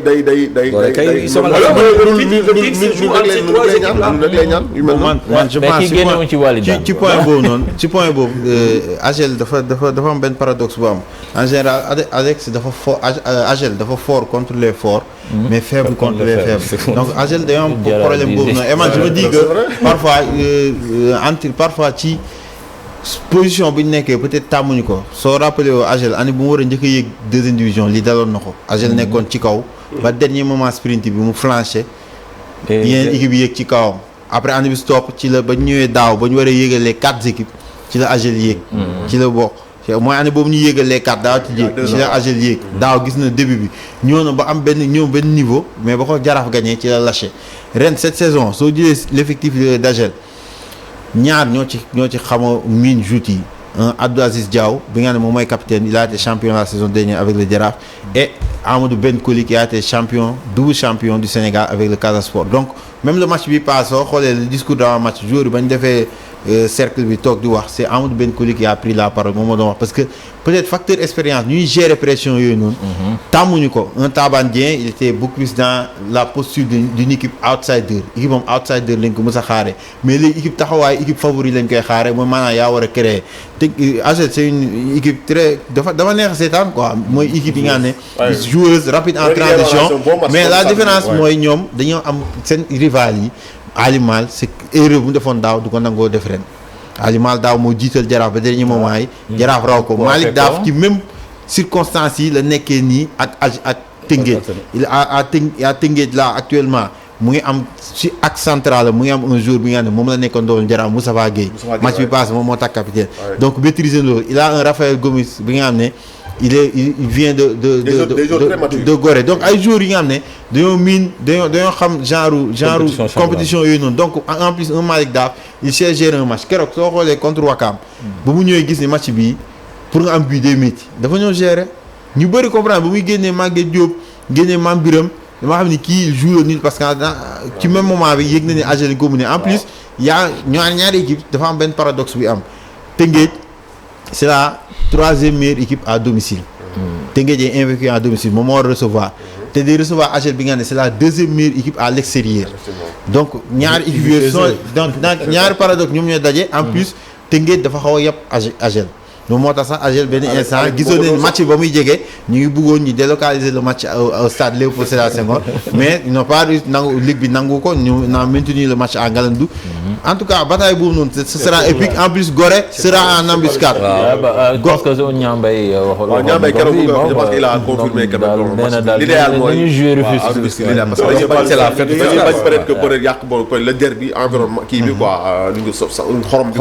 ñaari ñu ngi doon loon entre stade Abdoulaye Wade ak stade Amitié mais je suis sûr que dañ koy maintenir à Ngalandou jusque na mairie bi wala état bi jël les dispositions pour ñu defar ko parce que Ngalandou franchement stade bu yomba c'est un stade typique du football local am na espace dañ ko war a defar moderniser ko comme ça am na équipe yi nga xam ne en compétition africaine on n'a pas besoin de prendre benn stade Amitié vide boobu noonu muy am ñu ñëw yóbbu ko à Ngalandou bi nga xam ne c'est un stade bi nga xam ne mën nañ ko clôturer tout mais bon peut-être manque de vision moom mooy andi loolu mais je pense que Tëngéej actuellement avec 2 clubs ñuy jouer les premiers rôles bëriwul ñu ko daan gis fi Dakar moo ko daan département Dakar mais Tëngéej moo ko c'est ça après on va vérifier ça dañuy dem xool résultat yi ak le classement Pierre Da Silva résultat 25e journée avec donc Génération Foot qui s'impose face au Jaraaf de Dakar 2-0. Dakar Sacré-Cœur qui s'incline face à Walidane face à Walidane FC 2-1. AGEL qui s'incline 1-0 face au Stade de Mbour. US Ouakam Teungueth 0 but partout. Cambérène US Gorée 0-0, Linguère Casa Sport 0-0, Sonacos Pikine 0-0 également, et HLM qui bat Guédiawaye 2-1. Donc au classement, mi ngi noonu AGEL toujours leader avec 44 points, suivi de Teungueth FC deuxième avec 43 goal différence yi nag c'est important pour ñu xool ko AGEL moo ci gën a ndawle plus 6 Teungueth plus 11 troisième Gorée plus 16 Walidane bi ngeen doon wax 38 points c'est pas très loin. Non, c'est pas trop loin. Moom laay wax. Walidane voilà. Tu peux pas plus 7 même Génération Foot 36 soriwuñu. Mais bon, je pense pas que te Walidane day recevoir Teungueth di recevoir Gorée. waaw day recevoir Teungueth di recevoir Gorée. C'est ça. Donc foog ñu bàyyi ci xel. En bas de tableau. Gorée recevoir AGEL. Gorée. Voilà. C'est ça, en bas de tableau, mi ngi noonu zone rouge bi à Linguère de Saint-Louis 15e avec 21 points. Cambérène lanterne rouge avec 19 points. Cambérène, est-ce qu'ils peuvent se sauver? Ñoom aussi. Ce sera très compliqué parce que soo demee seetaan leen ils ont du mal déjà Cambérène n'a plus gagné depuis la dernière journée de la phase aller. Donc sur cette phase de tour Cambérène ne compte aucune victoire. dafa yàgg peut-être que le momentum n'y est pas pour le moment mais bon mathématiquement c'est toujours jouable. ñu dem ci 25e journée Ligue 2. Pierre Da Silva aussi on a joué la 25e journée avec Amitié FC qui bat Ndiambour 2-0. Victoire de SMI face à Saloum 1-0. Oslo Diamono, on but partout. Bombay NGB 0-0. Djambar qui bat Thiès FC 1-0. Djambar qui va monter, je pense bien. AS Douane Port 2-1. Kaffrine qui s'incline devant le Dakar Université Club 2-1. L'équipe d'Abdoulaye Sow. Guelewar qui bat Teranga FC 2-1. Donc classement du Mingi Nono. L'équipe du président de la fédération.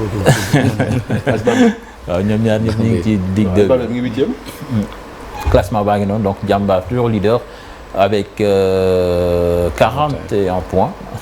Goal différence plus 10, suivi de SMI FC. 41 points également. AS Douane est 3e avec 39 points. Duc 37. 37. Ligue 2, non, c'est-à-dire, il faut créer barrage au niveau des championnats. Parce que le 3e, si podium le bok. Donc, il y a dernier regard, il y a barrage. C'est intéressant. Parce que le 3e mérite récompense. Même en France aussi, l'autre mot. Dans tous les autres pays, il y a des barrages. Ou bien on fait un truc très simple 4 watts Ligue 1, 4 watts Ligue 2. 4 des barrages. Mais barrage, il faut. Duc, on a envie de revoir Ligue 1. Les deux. Bon, mais il faut comprendre que 2015. C'était toujours à l'écart. Mais le bizarre, moi, les deux équipes qui sont en tête, ont le même nombre de victoires, le même nombre de nuls, le même nombre de défaites, le même nombre de buts marqués, le même nombre de buts encaissés. Différent, l'un séparé, moi, Djambar, à la 0-0. Kerok, journée B, ni daje, Djambar fait que ça m'a donné 1-0. Le goal average particulier, moi, séparé ñaari équipe yi. Duc nak, gis nañ ni journée bi ni def na Diego parce que Duc avant cette victoire là, Duc amul une victoire à l'extérieur, 7 nuls et 6 défaites là amone. Bi mooy première victoire à l'extérieur cette saison. Mais xam nga boy apprécier des trucs là, nous sommes quand même la meilleure attaque de la Ligue 2. Avec donc, le meilleur buteur. Voilà, moo tax loolu moo lay wax ni booy def appréciation possibilité yi da nga ko si boole. Parce que c'est une équipe qui ne perd pas beaucoup et qui souvent bu njëkkee dugal dana gagné. Donc il faut pas nous enterrer. Est-ce que réellement le Duc a des ambitions de monter? Mais oui. Réellement. Oui. Non, je vous promets. Il faut voir les efforts qu'aujourd'hui Chams fait. Non, Chams c'est un président ambitieux. Il a quand même de l'ambition dans l'organisation avec la prise d'initiative. Parce que déjà l'université souffre, hein, le Duc basket souffre. Je parle même pas du Duc football. Donc quand le Duc basket souffre, il y a peut-être équipe phare, locomotive sport à l'université. Oui, mais avant le Duc, c'était le Duc football. Le Duc a fait quand même une Coupe d'Afrique. C'est compliqué. Parce que c'est un peu de moyen. La subvention qui arrive là, c'est un peu de moyen. Donc, faut que subvention. Si, il y a toujours des subventions, mais c'est comme. C'est bon, coach fait qu'on Duc mon leader du xalaat sax ay barrage. On va parler de la Coupe du Sénégal. C'était en milieu de semaine à Thiès, la demi-finale qui s'est jouée au stade Maniang Soumaré. Beaucoup de public, comme vous le voyez. Djambar de Saly qui bat Pout Sporting Club par 3-2 et se qualifie en finale. Il y avait du beau jeu, une bonne ambiance dans les gradins et Pout donc qui a perdu. Mais les joueurs ont fait une belle prestation, nous dit notre correspondant sur place, cher Ante Diop. Djambar en finale de la Coupe du Sénégal, cette équipe de Saly s'est imposée 3-2 devant Pout et pourtant c'est Pout Sporting Club qui a ouvert le score à la 6e minute de jeu par Cheikh Bara Cissé. Djambar égalise à la 12e minute par Vieux Yankoba Diallo. 15e minute, Cheikh Chérif Gueye marque le 2e but de Djambar. En deuxième mi-temps, Djambar corse l'addition. 3e but marqué à la 67e minute. Les Poutois poursuivent leurs efforts pour mettre les pendules à l'heure. 80e minute de jeu, Pout réduit le score et asphyxie Djambar dans sa zone. Jusqu'au coup de sifflet final, l'entraîneur de Djambar pousse un ouf de soulagement. Au-delà de ce qu'ils ont comme qualité, s'ils ont un mental qui leur permet de grandir comme ça, de gagner, d'arracher des victoires comme ça à l'extérieur, comme on a fait à SMA, c'est toujours bon à apprendre et c'est bon pour leur développement. Malgré sa belle prestation, Pout Sporting Club a perdu, mais n'a pas démérité. On vient d'être éliminé en demi-finale par Djambar, qui était même favori, mais en regardant le match, c'était un match prenable quand même. On a mené au score. Malheureusement, on prend 2 buts en première période. Mais en deuxième période, les enfants se sont déconcentrés. Ils ont pris un 3e but. D'après moi, c'est pas un but, voilà. Il y a un hors-jeu. Mais comme c'est là du jeu, l'arbitre n'a pas sifflé. On a continué à jouer. Mais alhamdulillah, je félicite mes joueurs. Il y avait une marée humaine. Le stade était archi-comble. Les Poutois et Mbourois de Djambar ont fait vibrer le stade Maniang Soumaré de Thiès. Oh voilà, beaucoup d'ambiance à Poutan. Maniang Soumaré, les Pout doon recevoir foofu moom moo tax gars yi seetaan si nañu malheureusement pour eux c'est Djambar qui passe. Mais nag man Diao am na li ma remarqué ci match bi quand même il y avait du monde. Je pense que quand même nous permettre quand même le public bu ñu mën a am parce que kii nos stades soient beaucoup plus garnis ñu yokk leen tuuti espace bi parce que demi-finale waaw mu gën a beaucoup plus d'espace parce que ñi bu ñëw ñu mën a am fu ñu toog mais j'ai vu comme il y avait du monde tey lii boo amoon beaucoup plus benn tribune bu wër par exemple nga xam ne éviter ñii di taxaw ci ginnaaw grille yi je pense que c'est pas une belle image quoi. Tu me rejoins quand le derby là de Rufisque. Non, on ne doit pas jouer ça dans ce stade là. Je te rejoins man yàgg naa fi casse normes yi pour man aller dans un stade aujourd'hui boo xamante ni amul toilette boo bëggee tuur ndox amul foo koy defee. On ne doit pas jouer dans ce stade là que nous se dise les vérités. Le derby doit se jouer au stade là. surtout kon Ngalandou aussi léegi même gi nga gris yi ngay gis nii gris nekk foofu dafa wadd dafa daanu léegi defaraat yooyu mel noonu toiture bi am na fenn fi nga ne c'est là kii teggeeku na carrément toiture. Je pense quand même je pense que c'est la mairie mairie moo gère dina ko gérer quoi. C'est ça donc Djambar félicitations aux académiciens qui vont jouer la finale de la Coupe du Sénégal contre l'UGB foofu tamit je pense que mi ngi commencé nekk xawma les universités la tradition non pas les universités mais daaw équipe bi Jaraaf porté réserve ba qualifié. Qui est le Builders. Souvent la Coupe du Sénégal on voit ces petites équipes yoo xam ni amoon na aussi beneen équipe. quelques années. A2A 2024 moo demoon finale. final woon ak les férus du foot de Louga. moo demoon finale également. mais Lusitana également Lusitana en 2022 moo demoon finale contre Casa Sport. Parfois c'est dur pour les équipes aussi. mënoo di par exemple xëccoo pour dem championnat Coupe du Sénégal amoo si dara. ñu xëy suba yóbbu la Kédougou les charges dafa Casa Sport ils ont perdu ils ont fait le voyage du nord au sud du sud au nord. Tu perds de l'argent se faire battre. Tu perds le championnat tu perds la coupe. Il faut plus d'émulation pour la coupe que gars yi gën ko toppatoo daal. Coupe du Sénégal dafa war am xaalis. Bon en tout cas la coupe du président. C'est la coupe du président. waaw mais on espère que bon affiche finale bi daaw. Jaraaf même si dañ ko dóoroon après ñu qualifié sur le papier mais ça a été une belle affiche une belle fête entre Jaraaf et Génération Foot mais aussi on espère que ce sera une Djambar fête ils sont populaire. très joueurs je connais pas j'ai pas vu l'équipe de Saint-Louis jouer mais Djambar c'est Djambar c'est pas une équipe qui draine du foule c'est ça aussi mais leen rek peut-être leen j'espère qu'on aura une belle fête mais peut-être leen rek je pense que quand même après on verra le jour de la finale tu verras quand même beaucoup de dirigeants des gens de la fédération je pense que quand même beaucoup ont fait le constat durant les huitièmes quart et huitièmes ba demi pratiquement doo gis pratiquement da ngay dem couvrir ay match doo gis benn membre sa fédération ci ay lu mel ni Coupe du Sénégal lu mel noonu je pense que quand même loolu c'est comme si dañ ko beddi un peu doo gis sax kenn ko mën a benn intellectuel boo mën waxal man j'ai vécu ça ci match Teungueth FC Djambar bi yu mel noonu ak yeneen match Coupe du Sénégal xam ne da ngay dem honnêtement en fait c'est comme organisation bi war duñ ko sa def tu boo ñëw saa sax da ngay ils ont quand même loge bi ngay ñëw tu vois quand même peut-être 10 wala 15 sièges lañ fay teg peut-être pour ñu ñëw war a toog loge les autres peut-être duñu calculer yu mel ne c'est comme si quand même la ligue quand même organise mieux quand même que la fédération man li ma constaté ci cette saison mais je pense quand même te pourtant pratiquement ñi nekk fii ñooy nekk fële mais le constat mooy faut quand même la fédération quand même mu jéem a copier un peu sur ligue bi lu mu def cette saison. parce que loolu mënti wax aussi waaw loolu mënti wax quand même. organisation de ligue bi au moins il y a eu des améliorations qui ont été faites par rapport contrairement à la Coupe du Sénégal où quand même je pense que parce que li ma gis ren après maintenant on verra quand même la finale ñoom ñëpp ñëw ku nekk ñëw taxaw bëgg naa day joxe ay instructions yu mel noonu alors que durant toute la yenn phase kenn gisul leen. final moom nañ si jàpp rek bu ñu ko andi amitié day xaaf day dafa nar a lóor. waaw amitié dafa nar a rëy trop nañ ko yóbbu Lat Dior wala benn stade bu yem rek. parce que Lat Dior baax na aussi. Lat Dior day jege waa Saint-Louis jàmbaar Mbour la donc. waaw parce que Lat Dior dafa xaw a jege mais nag la Coupe du Sénégal. mais c'est la finale de la Coupe du Sénégal qu'on essaie d'en faire une fête populaire. Ouais, comme décentralisé nañ 4 avril bi kay yóbbu ko Thiès. booba jaaw public Thiès ki Issa Lat Diop dafa xaw dañu xam ne dañoo c'est un peu chaud dañu jege un peu la pelouse tu vois dañu jege joueurs yi.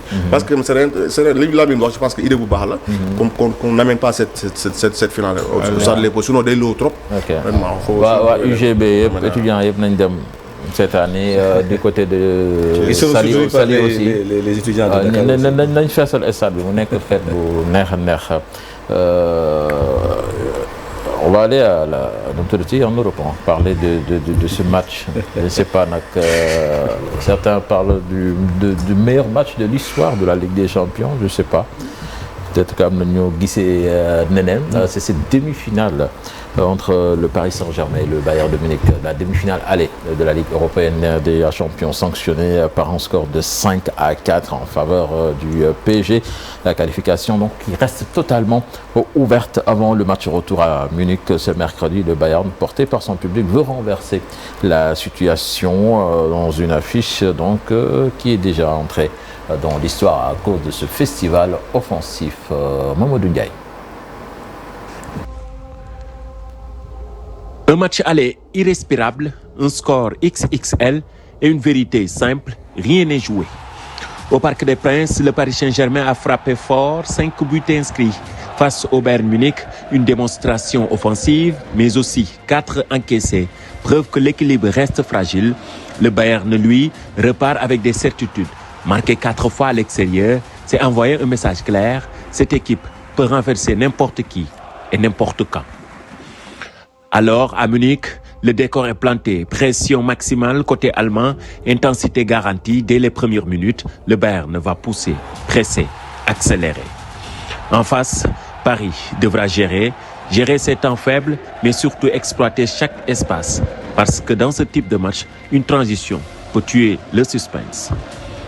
Ce retour, c'est un duel de style, mais surtout de maîtrise entre une équipe obligée d'attaquer et une autre qui peut punir à tout moment. Après un 5-4 historique à l'aller, le scénario reste ouvert, totalement ouvert.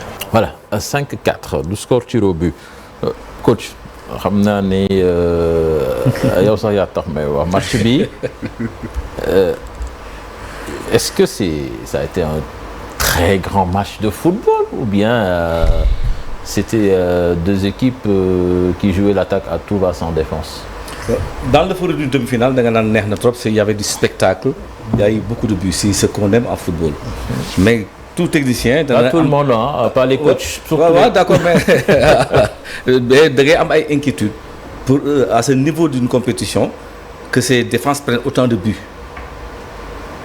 On ne peut pas, sur un match de demi-finale de Coupe d'Europe, une défense poreuse, il y a 5 buts, il y a 4 buts. Mais est-ce que ce n'est pas dû aux qualités des... Il y a cet aspect-là. Moi, je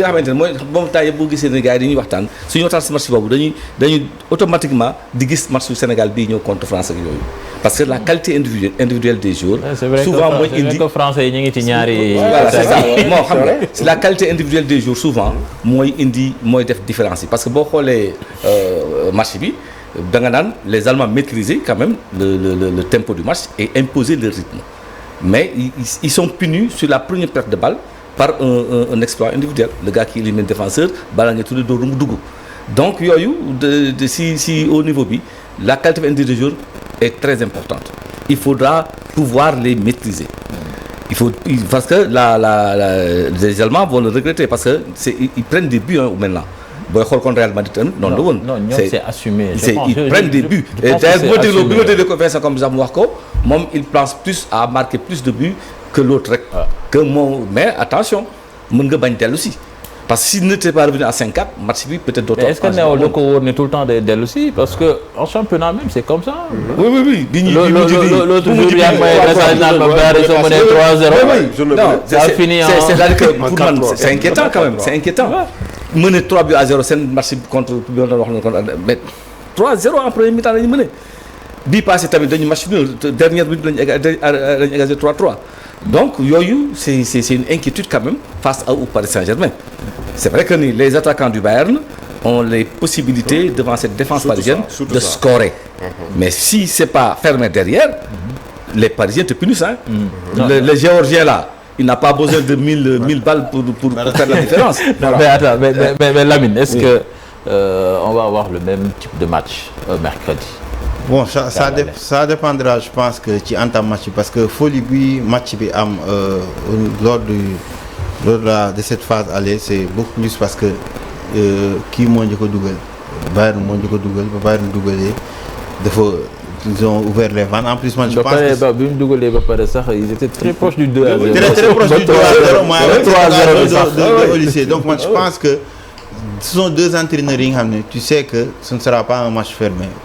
Vincent Kompany c'est un entraîneur qui prône le football total. Luis Enrique c'est la même chose. Ce sont deux équipes yi nga xam ne soo xoolee dañoo naqaree lire parce que seen joueurs yi ils courent un peu partout.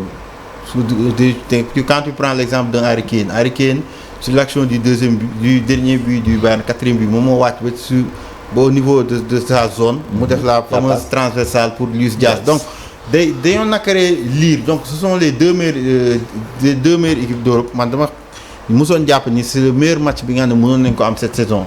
Daaw malheureusement Bayern dafa amoon yenn insuffisance ren Kompany parfaire na équipe et en plus c'est un entraîneur c'est le style bi nga ne moom la Flick di instaurer.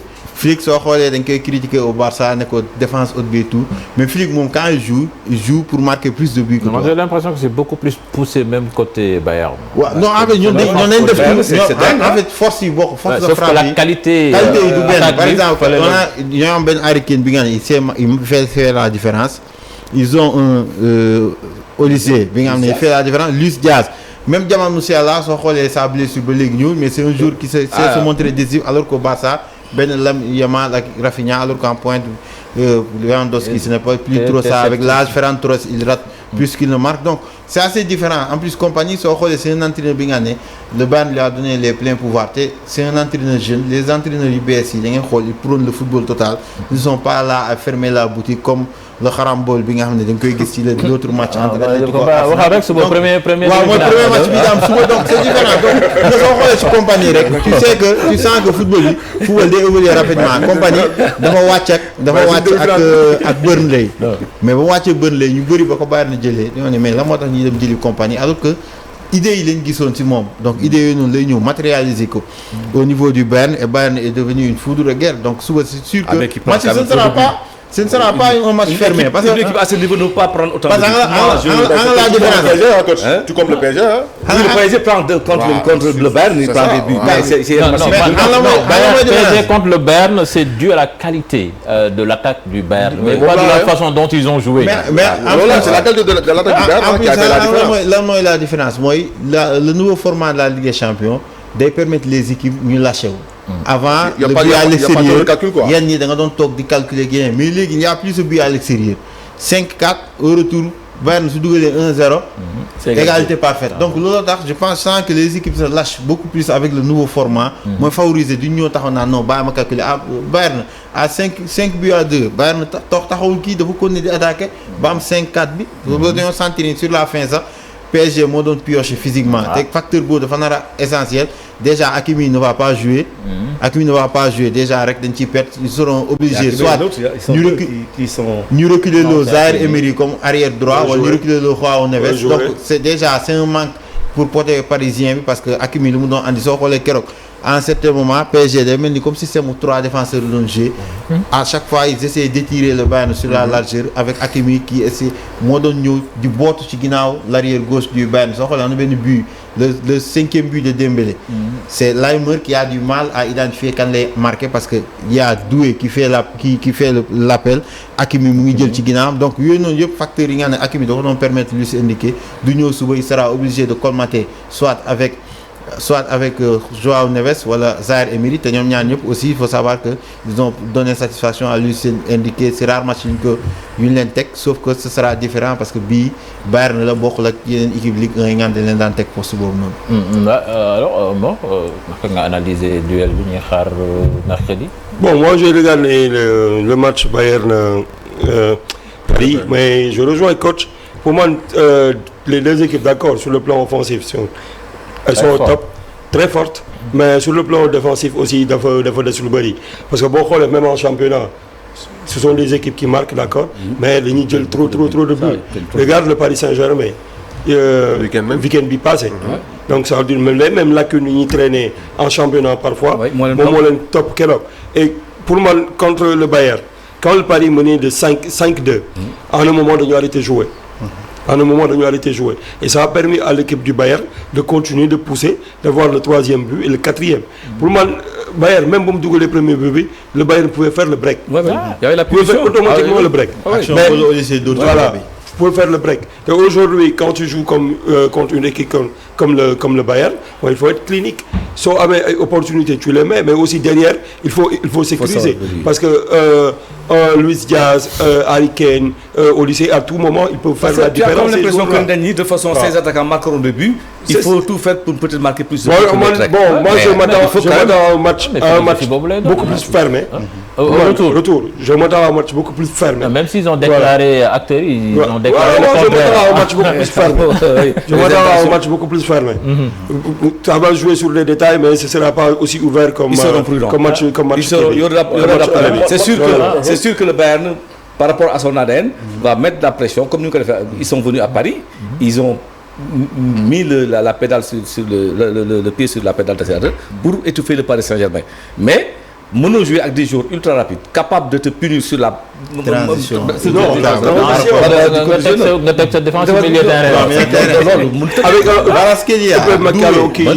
Qui court à 2 à 2.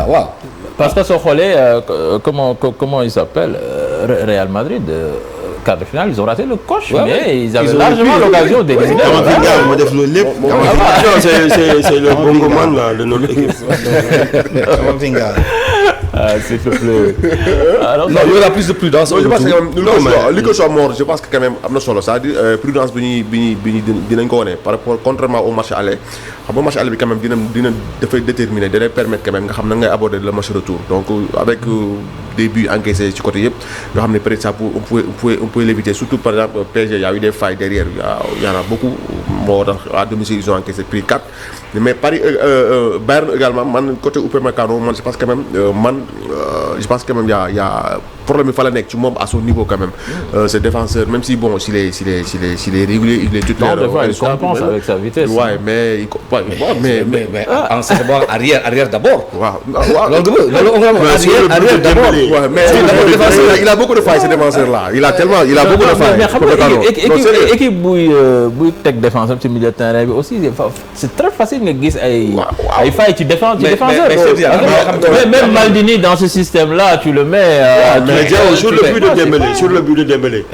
Aujourd'hui, un défenseur comme Upamecano, Dembélé qui est dans la surface, tu fais même pas un pas pour le gêner. Mais c'est vrai, ce défenseur là, c'est pas attends, j'ai pas attendu ce match là pour le dire, man même dama si waxtaan ak ay Sénégal. C'est vrai, dama si waxtaan ak ñu bari, ça bon, c'est vrai que bon, il joue au Bayern, il est international français, il mel bon, mi ci haut niveau mais quand même il a beaucoup de failles. Li mo wax c'est important. Le problème de vigilance day am, manque vigilance et puis day am tout ñu ngi wax sax pression bu mu war a teg si défense si attaquant bi pour ko teg du ko teg dafa manqué pour man dese na nekk dafa dese na soxor trop quoi yu mel ni comme des défenseurs yi nga xam ne ku mel ni boo amee un ku mel ni Rudiger nga xamante ne déjà boo jàkkale moom di nga am benn ragal bu ñu koy ragale mais Rudiger bu tey bi waaw mais ba tey mais n'empêche quand même je pense quand même on va essayer à une très belle sera meilleur que l'autre demi-finale. Mais Lamine bàyyi suñu premier c'est parce que non boobu quand même boobu tu as attends balaa ngay yegg ci boobu nañ ci wax léegi mais bu ñu fàtte ne aussi demi-finale bi on a 2 joueurs dans cette équipe nationale. Même si ce ne seront pas des acteurs majeurs, mais on ne sait jamais. Peut-être que c'est Nicolas Jackson qui va mettre. Ibrahim Maïssa qui revient petit à petit avec le PSG. Je pense que pourquoi pas, parce qu'on peut s'attendre à tout, ci match yi. Oui, c'est sûr qu'ils ne joueront pas. Ouais, c'est vrai, ça c'est vrai. Si boo xoolee seen jour championnat passé ñaari équipe yëpp dañu réserver seen titulaires yi pour demi-finale bi. indi seen ay suppléants pour ñu jouer. Ils s'en sortent tous les deux avec ay match nul. Ay match nul. Mais Jackson, on ne sait jamais avec la blessure de Gnabry si ça va en prolongation. Bon, ça sera compliqué déjà. Ils seront remplaçants. Il n'y aura pas de surprise, mais c'est surtout le comportement des attaquants français dans les 2 équipes. mënoo si dara quoi foog nga xoolal leen parce que dañuy sóor toujours oui Olysée c'est tout le monde daañu am garabam mais Mor nee na du jouer contre le Sénégal ñun daal nañu préparé je pense que du joxe ñun daal nañu préparé rek nu ñu leen di téye ak nu ñu leen di neutraliser par rapport à ce sera très compliqué avec nos défenseurs là qui ne jouent pas qui est blessé des trucs comme ça mais bon c'est mais bon Malang Sarr joue Malang il faut oser le prendre mais il n'y a pas que lui non il n'y a pas que lui mais au moins lui il joue dans un top club aujourd'hui il est deuxième de Ligue 1 il joue l'un des meilleurs défenseurs actuellement au Sénégal et puis si tu vas même Pape Diop bu mu demee tournée européenne tu as vu quand même il a rencontré beaucoup de joueurs Moussa Mbow ak Arouna Sangante bi nekk on parle pas du jeune là Diao qui était à Mkhitaryan Ousmane Diao pourquoi pas aujourd'hui les joueurs qui ne jouent pas on les met de côté on prend ceux qui sont aptes point on avance du am noonu il joue pas attends Pape Thiaw jaarul Lens non il a repris Lens j'ai pas vu ses photos peut-être jaar na Lens mais photo gisul quoi waaw gisul waaw mais xam naa jaar na fa yàlla baax il prépare la CAN mais quand même man je salue ce qu'il fait je pense quand même c'est à saluer xam nga loolu déjà c'est rassurant boo xoolee Moussa Mbow il n'était pas ci CAN bi passé mais le fait d'aller le rencontrer ça le rassure un peu parce que loolu c'est important pour que quand même certaines la CAN 2027 c'est important non c'est important mais déjà pour le joueur psychologiquement mentalement il se sent concerné avec l'état de santé de Salif il a la liste pour la liste des Pape Thiaw c'est éminent en tout cas déjà bon dinañ dellu si waat ci mbir moomu pour la deuxième demi-finale il y a Lamine qui part de Harambol mais l'Arsenal qu'on a vu samedi avec le retour de Saka ça promet oui xam nga ce que Arsenal qu'on a vu samedi man quand même il y a satisfaction honnêtement man j'ai suivi ce match là donc il y a beaucoup mieux par rapport ak comment dirais-je par rapport ak demi-finale et par rapport surtout au dernier match avant même le match disputé le week-end passé en championnat donc il y a du mieux par rapport ak ñaari match yi passé même boo xoolee même le commentateur en canal bi mu ngi ko doon wax quand même donc c'est important donc pour wane ni que le retour de Saka déjà c'est important hier il a été excellent et surtout quand même le fait que Arsenal retrouver un peu son ADN à la veille de ces demi-finales retour et puis qui sera disputé à domicile. Maintenant pour le match aller je comprends un peu quand même Lamine lu muy wax je le comprends parce que honnêtement il y avait c'était benn somnifère da lay jox un peu tu as comme l'impression quand même des équipes il y avait trop de calcul ñoom des équipes qui ne voulaient pas quand même qui jouaient pour ne pas perdre qui jouaient pour ne pas perdre et puis loolu quand même ils ont des joueurs quand ils veulent jouer au football ils vont jouer. mais Arsenal c'est vrai que déjà Arsenal li nga wax c'est important di nga démb par exemple démb boo seetaanee seen match parce que les samedi boo seetaanee seen match bi tu sais quand même boo bëggoon nañu jouer et puis ils l'ont montré parce que quand même il y avait cette pression derrière que le classement. il fallait gagner il fallait gagner. Non mais Arsenal on sait que quand il y a Saka qui marche. ça change ça change le visage de l'équipe. parce que soo xoolee keroog seen bi ñu dugal sur le plan offensif. moo tax son retour fu mu ñëwee baax na parce que sur le match aller bi ñu joué ak Atlético bi bon si une histoire de penalty ça s'est joué donc par rapport au match bi nga doon seetaan da nga naan may équipe yi comment ils vont faire pour marquer le but parce que les coachs généraux moom ils savent mettre de l'intensité et de l'agressivité. Non du yàqul kese la dernière fois il y a un certain moment ils ont bien maîtrisé le ballon hein. Ils auraient pu poursuivre Arsenal. Ah oui ils ont de très bons joueurs. Moi je trouve un Griezmann rayonnant avec l'avancement argentin là. Alvarez. Non mais attends. Non, ils ont des talentueux. C'est pas match gagné pour Arsenal hein. Il faut faire très attention à. Donc en tout cas Madrid soit en finale. Ligue des Champions sans Madrid en finale. Le souci c'est que le supporter qui parle. Le souci moi que c'est une opposition entre deux entraîneurs yi nga xam ne ils jouent pour ne pas perdre comme coach ñu ko waxee. soo xoolee le match aller Arsenal est bien entré ba Arsenal dugal penalty bi Arsenal contenté wu nekk minimaliste dellu soit ci kii standard yi. Simone égalisé moo tax mu minimaliste ne comme que les matchs peuvent se léegi égalité parfaite du kii ba ma gérer noonu donc c'est ça looloo tax match bi parce que bee xam nga bee amul calcul mais bii match Atlético bi dafa bëri calcul en plus man je dirais que Arteta dafay traîner toujours cette psychose de cette défaite 4-0 fait à Etihad Stadium la saison dernière ou xaw ma seen saison bi parce que boobu il avait opté pour un pressing très haut daa ci jël City dóor ko 4 ci la jógee nag changé carrément ñëw si ñëwee taxaw yenn équipe bi il ne prend pas de risque loolu loo ko dal mu ñëw jouer Liverpool à l'aller en championnat mu ñëw teg défendre en plus il a trop puisé sur certains joueurs un Zubimendi il a trop puisé sur lui alors que mënoon naa benn Lewis Kelly gis nañ ni keroog il a fait un excellent match en championnat alors que mënoon nekk un backup de Zubimendi il y a Norgard bi nga xam ne mën na ko nekk il y a beaucoup de joueurs yi nga xam ne il ne l'a pas il y a un Norgard mooy le kii le Danois je pense donc joueurs yooyu yëpp il ne les a pas assez mis en confiance moo tax léegi il a trop puisé sur certains joueurs léegi si suñu finale boobu noonu joueurs yooyu suñu baissé loolu moom moo leen sonal léegi malgré gis nga keroog il a vu une étincelle avec Lewis Kelly je ne pense pas que dina ko tegaat contre Atlético je ne pense pas il va retourner ci ay certitude yi nga xam ne fait moom la am et malheureusement ça va descendre sur la performance collective Saka par contre Saka man il n'a pas trop progressé ci man. Il devait dépasser ce stade. Ah ça c'est il devait dépasser ce stade. Il a eu des coups de blessure. Donc loolu noonu moo tax ma jàpp il n'a pas progressé mais Saka bi nga xam ne ci amoon na une courbe de progression normale c'est benn Rashford laa koy xoolee bu amoon courbe de progression normale heure bii moom mooy boot Arsenal carrément. Mais quand il est en forme physiquement. Non, sa présence. Je m'attends à plus par exemple Ben Eze.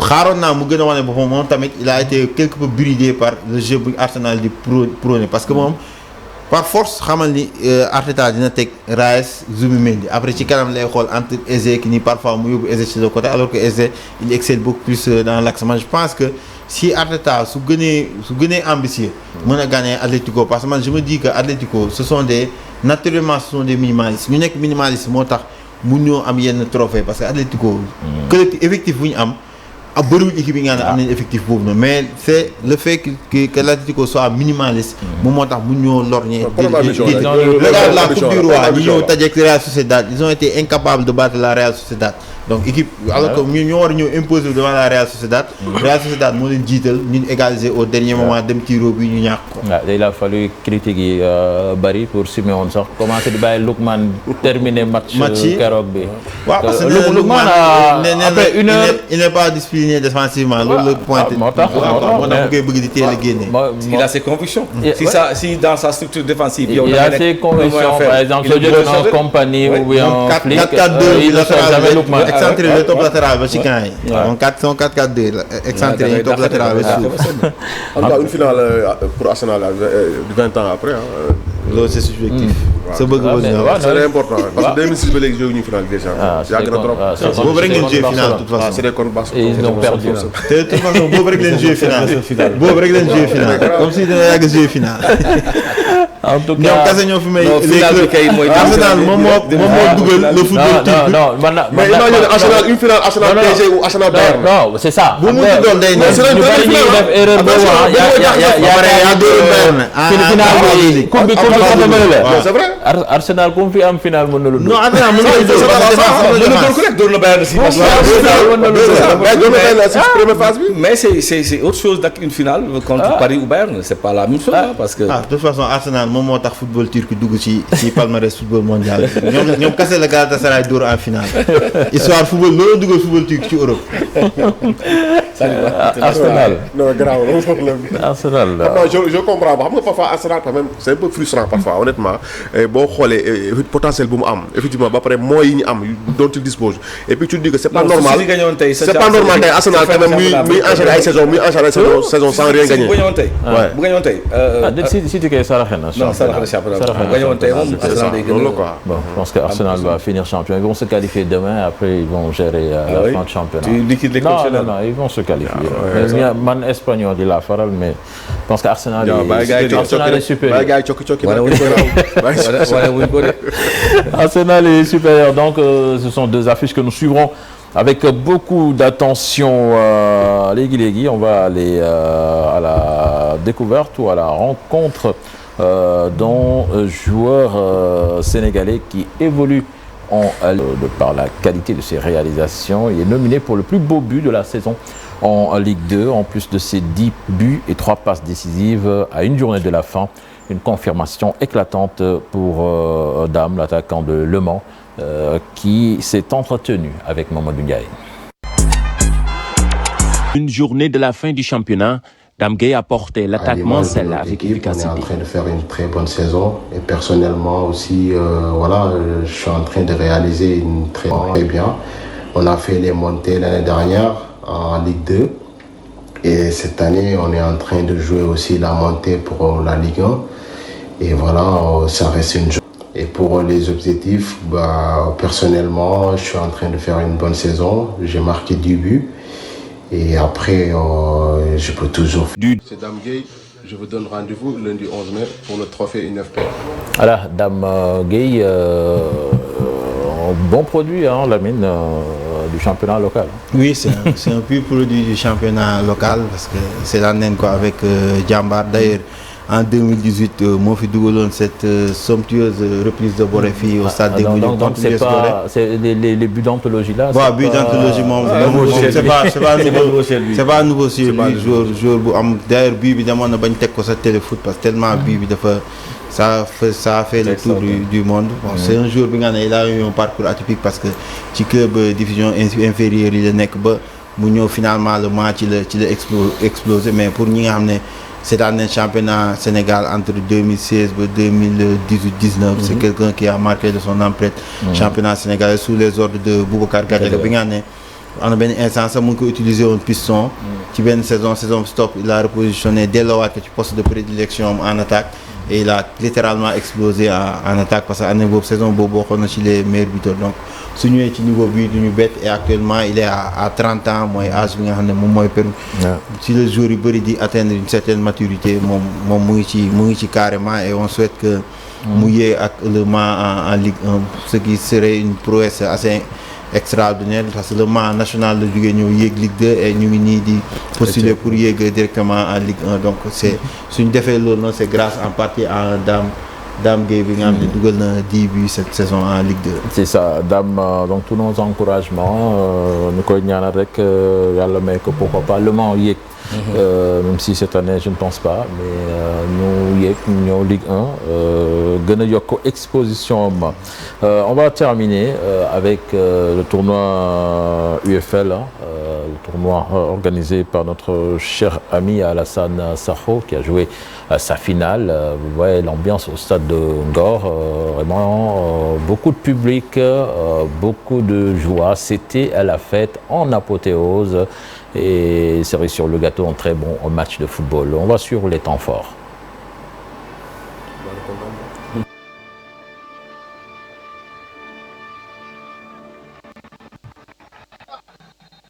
Et c'est parti, coup d'envoi, ballon tiré loin,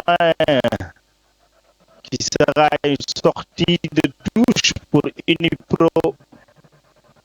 lépp challenge la lépp détermination la lépp gëm-gëm la donc après je pense avec la volonté et avec une équipe également ñu mel ni yéen une équipe dynamique. Voilà, toutes nos excuses pour la qualité sonore. Hein. Je pense que vous avez entendu, la voix traîne.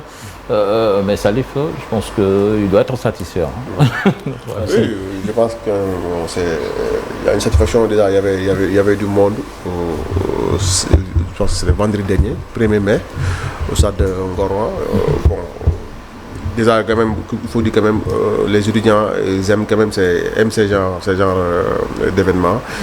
J'ai eu quand même, ils étaient nombreux au stade Ngor avec pour prendre part à cette finale. Donc d'ailleurs quand même je pense que même il y a attentif quand même ñoom xaar ci tournoi bi quand même am na satisfaction déjà moom keroog moom Alassane Sakho keroog mu ngi ko doon wax fii bon nee nañ événement bu ngan lay nekk bon un truc boo xamante vraiment ku nekk na si boppam et puis ce qu'on a senti sur les images yi pour ni je pense que même lii c'est à renouveler à chaque fois pour permettre quand même surtout aux supporters et surtout aux étudiants quand même ñu am beneen y a quand même benn passion seulement c'est vrai que les études moom mooy primordial mooy jut d'abord mais quand même lii aussi c'est important et puis day raffermir un peu les liens entre les étudiants et surtout entre quand même ñu gën a xam réellement quand même sport ak étude quand même c'est important quand même ñaari mbir yoo xamante ne kenn mënul dem bàyyi morom je pense que à travers ce tournoi loolu lay wone et puis vraiment di féliciter vraiment l'organisateur Sakho avec également toute son équipe ci événement bi vraiment ça a été une très belle un tournoi très réussi voilà merci Salif donc félicitations Monsieur Sakho pour ce tournoi universitaire qui a été donc organisé. Ça a pris 6 mois pour cette compétition qui s'est terminée le 1er mai dernier. Voilà les amis, 0 heure, 0 heure 2. Aujourd'hui on a fini tôt. Pierre ne va pas crier aujourd'hui. tey doo am lu mu wax. Pierre tey moom je pense que tey moom gars yi libéré nañ ko duñu mere Lamine Conté duñu mere. il pourra rentrer tranquillement quoi. Sans souci voilà. Voilà, merci beaucoup donc déjà Lamine merci c'était un plaisir encore une fois. C'est toujours un plaisir de partager ce plateau. De remercier Mor. Chaque fois j'apprends en basket. Aujourd'hui Lamine a rajouté également une couche. J'apprends beaucoup en basket. J'aime bien le basket. Je suis fan de basket. Et Tafa Gueye, je l'ai beaucoup suivi quand il jouait à l'assaut. Et je le suis encore parce que je l'aime bien moi.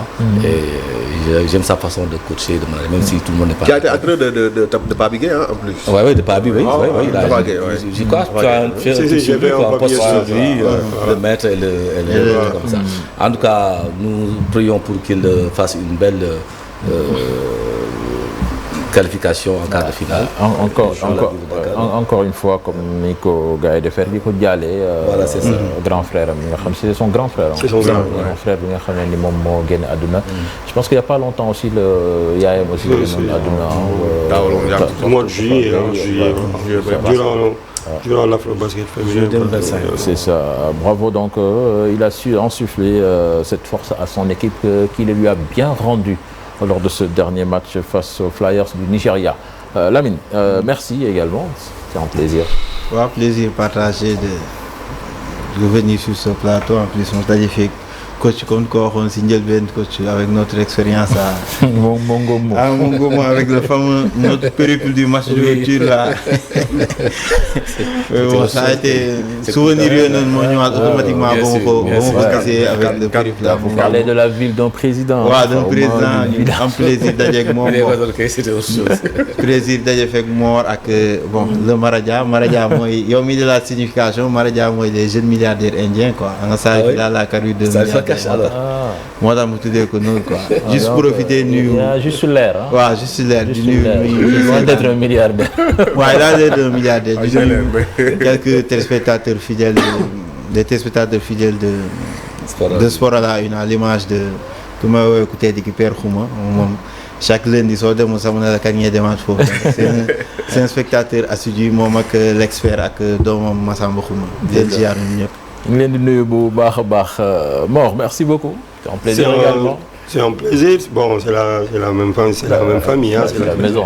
Donc, record avec c'est le même groupe. Donc, c'est un plaisir de venir en tout cas ici, partager le plateau avec coach Lamine, Salif, parler du sport, du basket en particulier. On apprend toujours quoi, quand on est sur ce plateau-là et feedback derrière aussi, c'est important, c'est motivant. De transmettre les salutations de Cheikh Diouf, le président de Fatick, de la Ligue de Fatick, qui suit l'émission.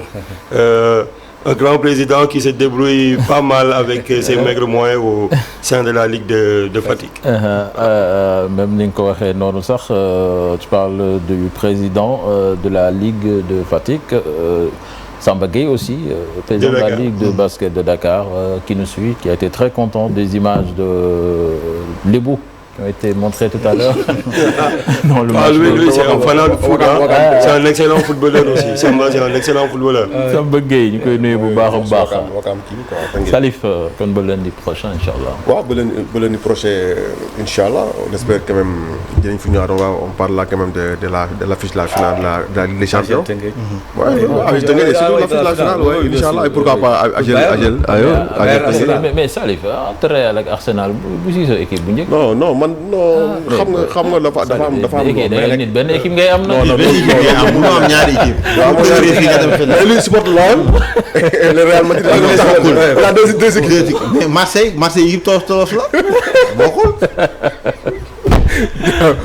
yaa nga même ma jaale kii Moustapha Gaye coach Tafa je pense que même wax naa ko sànq ci njëlbeen par rapport courage bi mu am contre équipe bi ba mu yegg ci play-off yi malgré situation bi di ko masaw surtout magam bi génn àdduna je pense que quand même nouvelle bu naqari la ñaanal suñu borom ma leen xoolu muñ famille bi surtout moom muy génn àdduna yàlla yërëm ko xale ko àjjana di ko vraiment di ko jaal quoi bu baax a baax.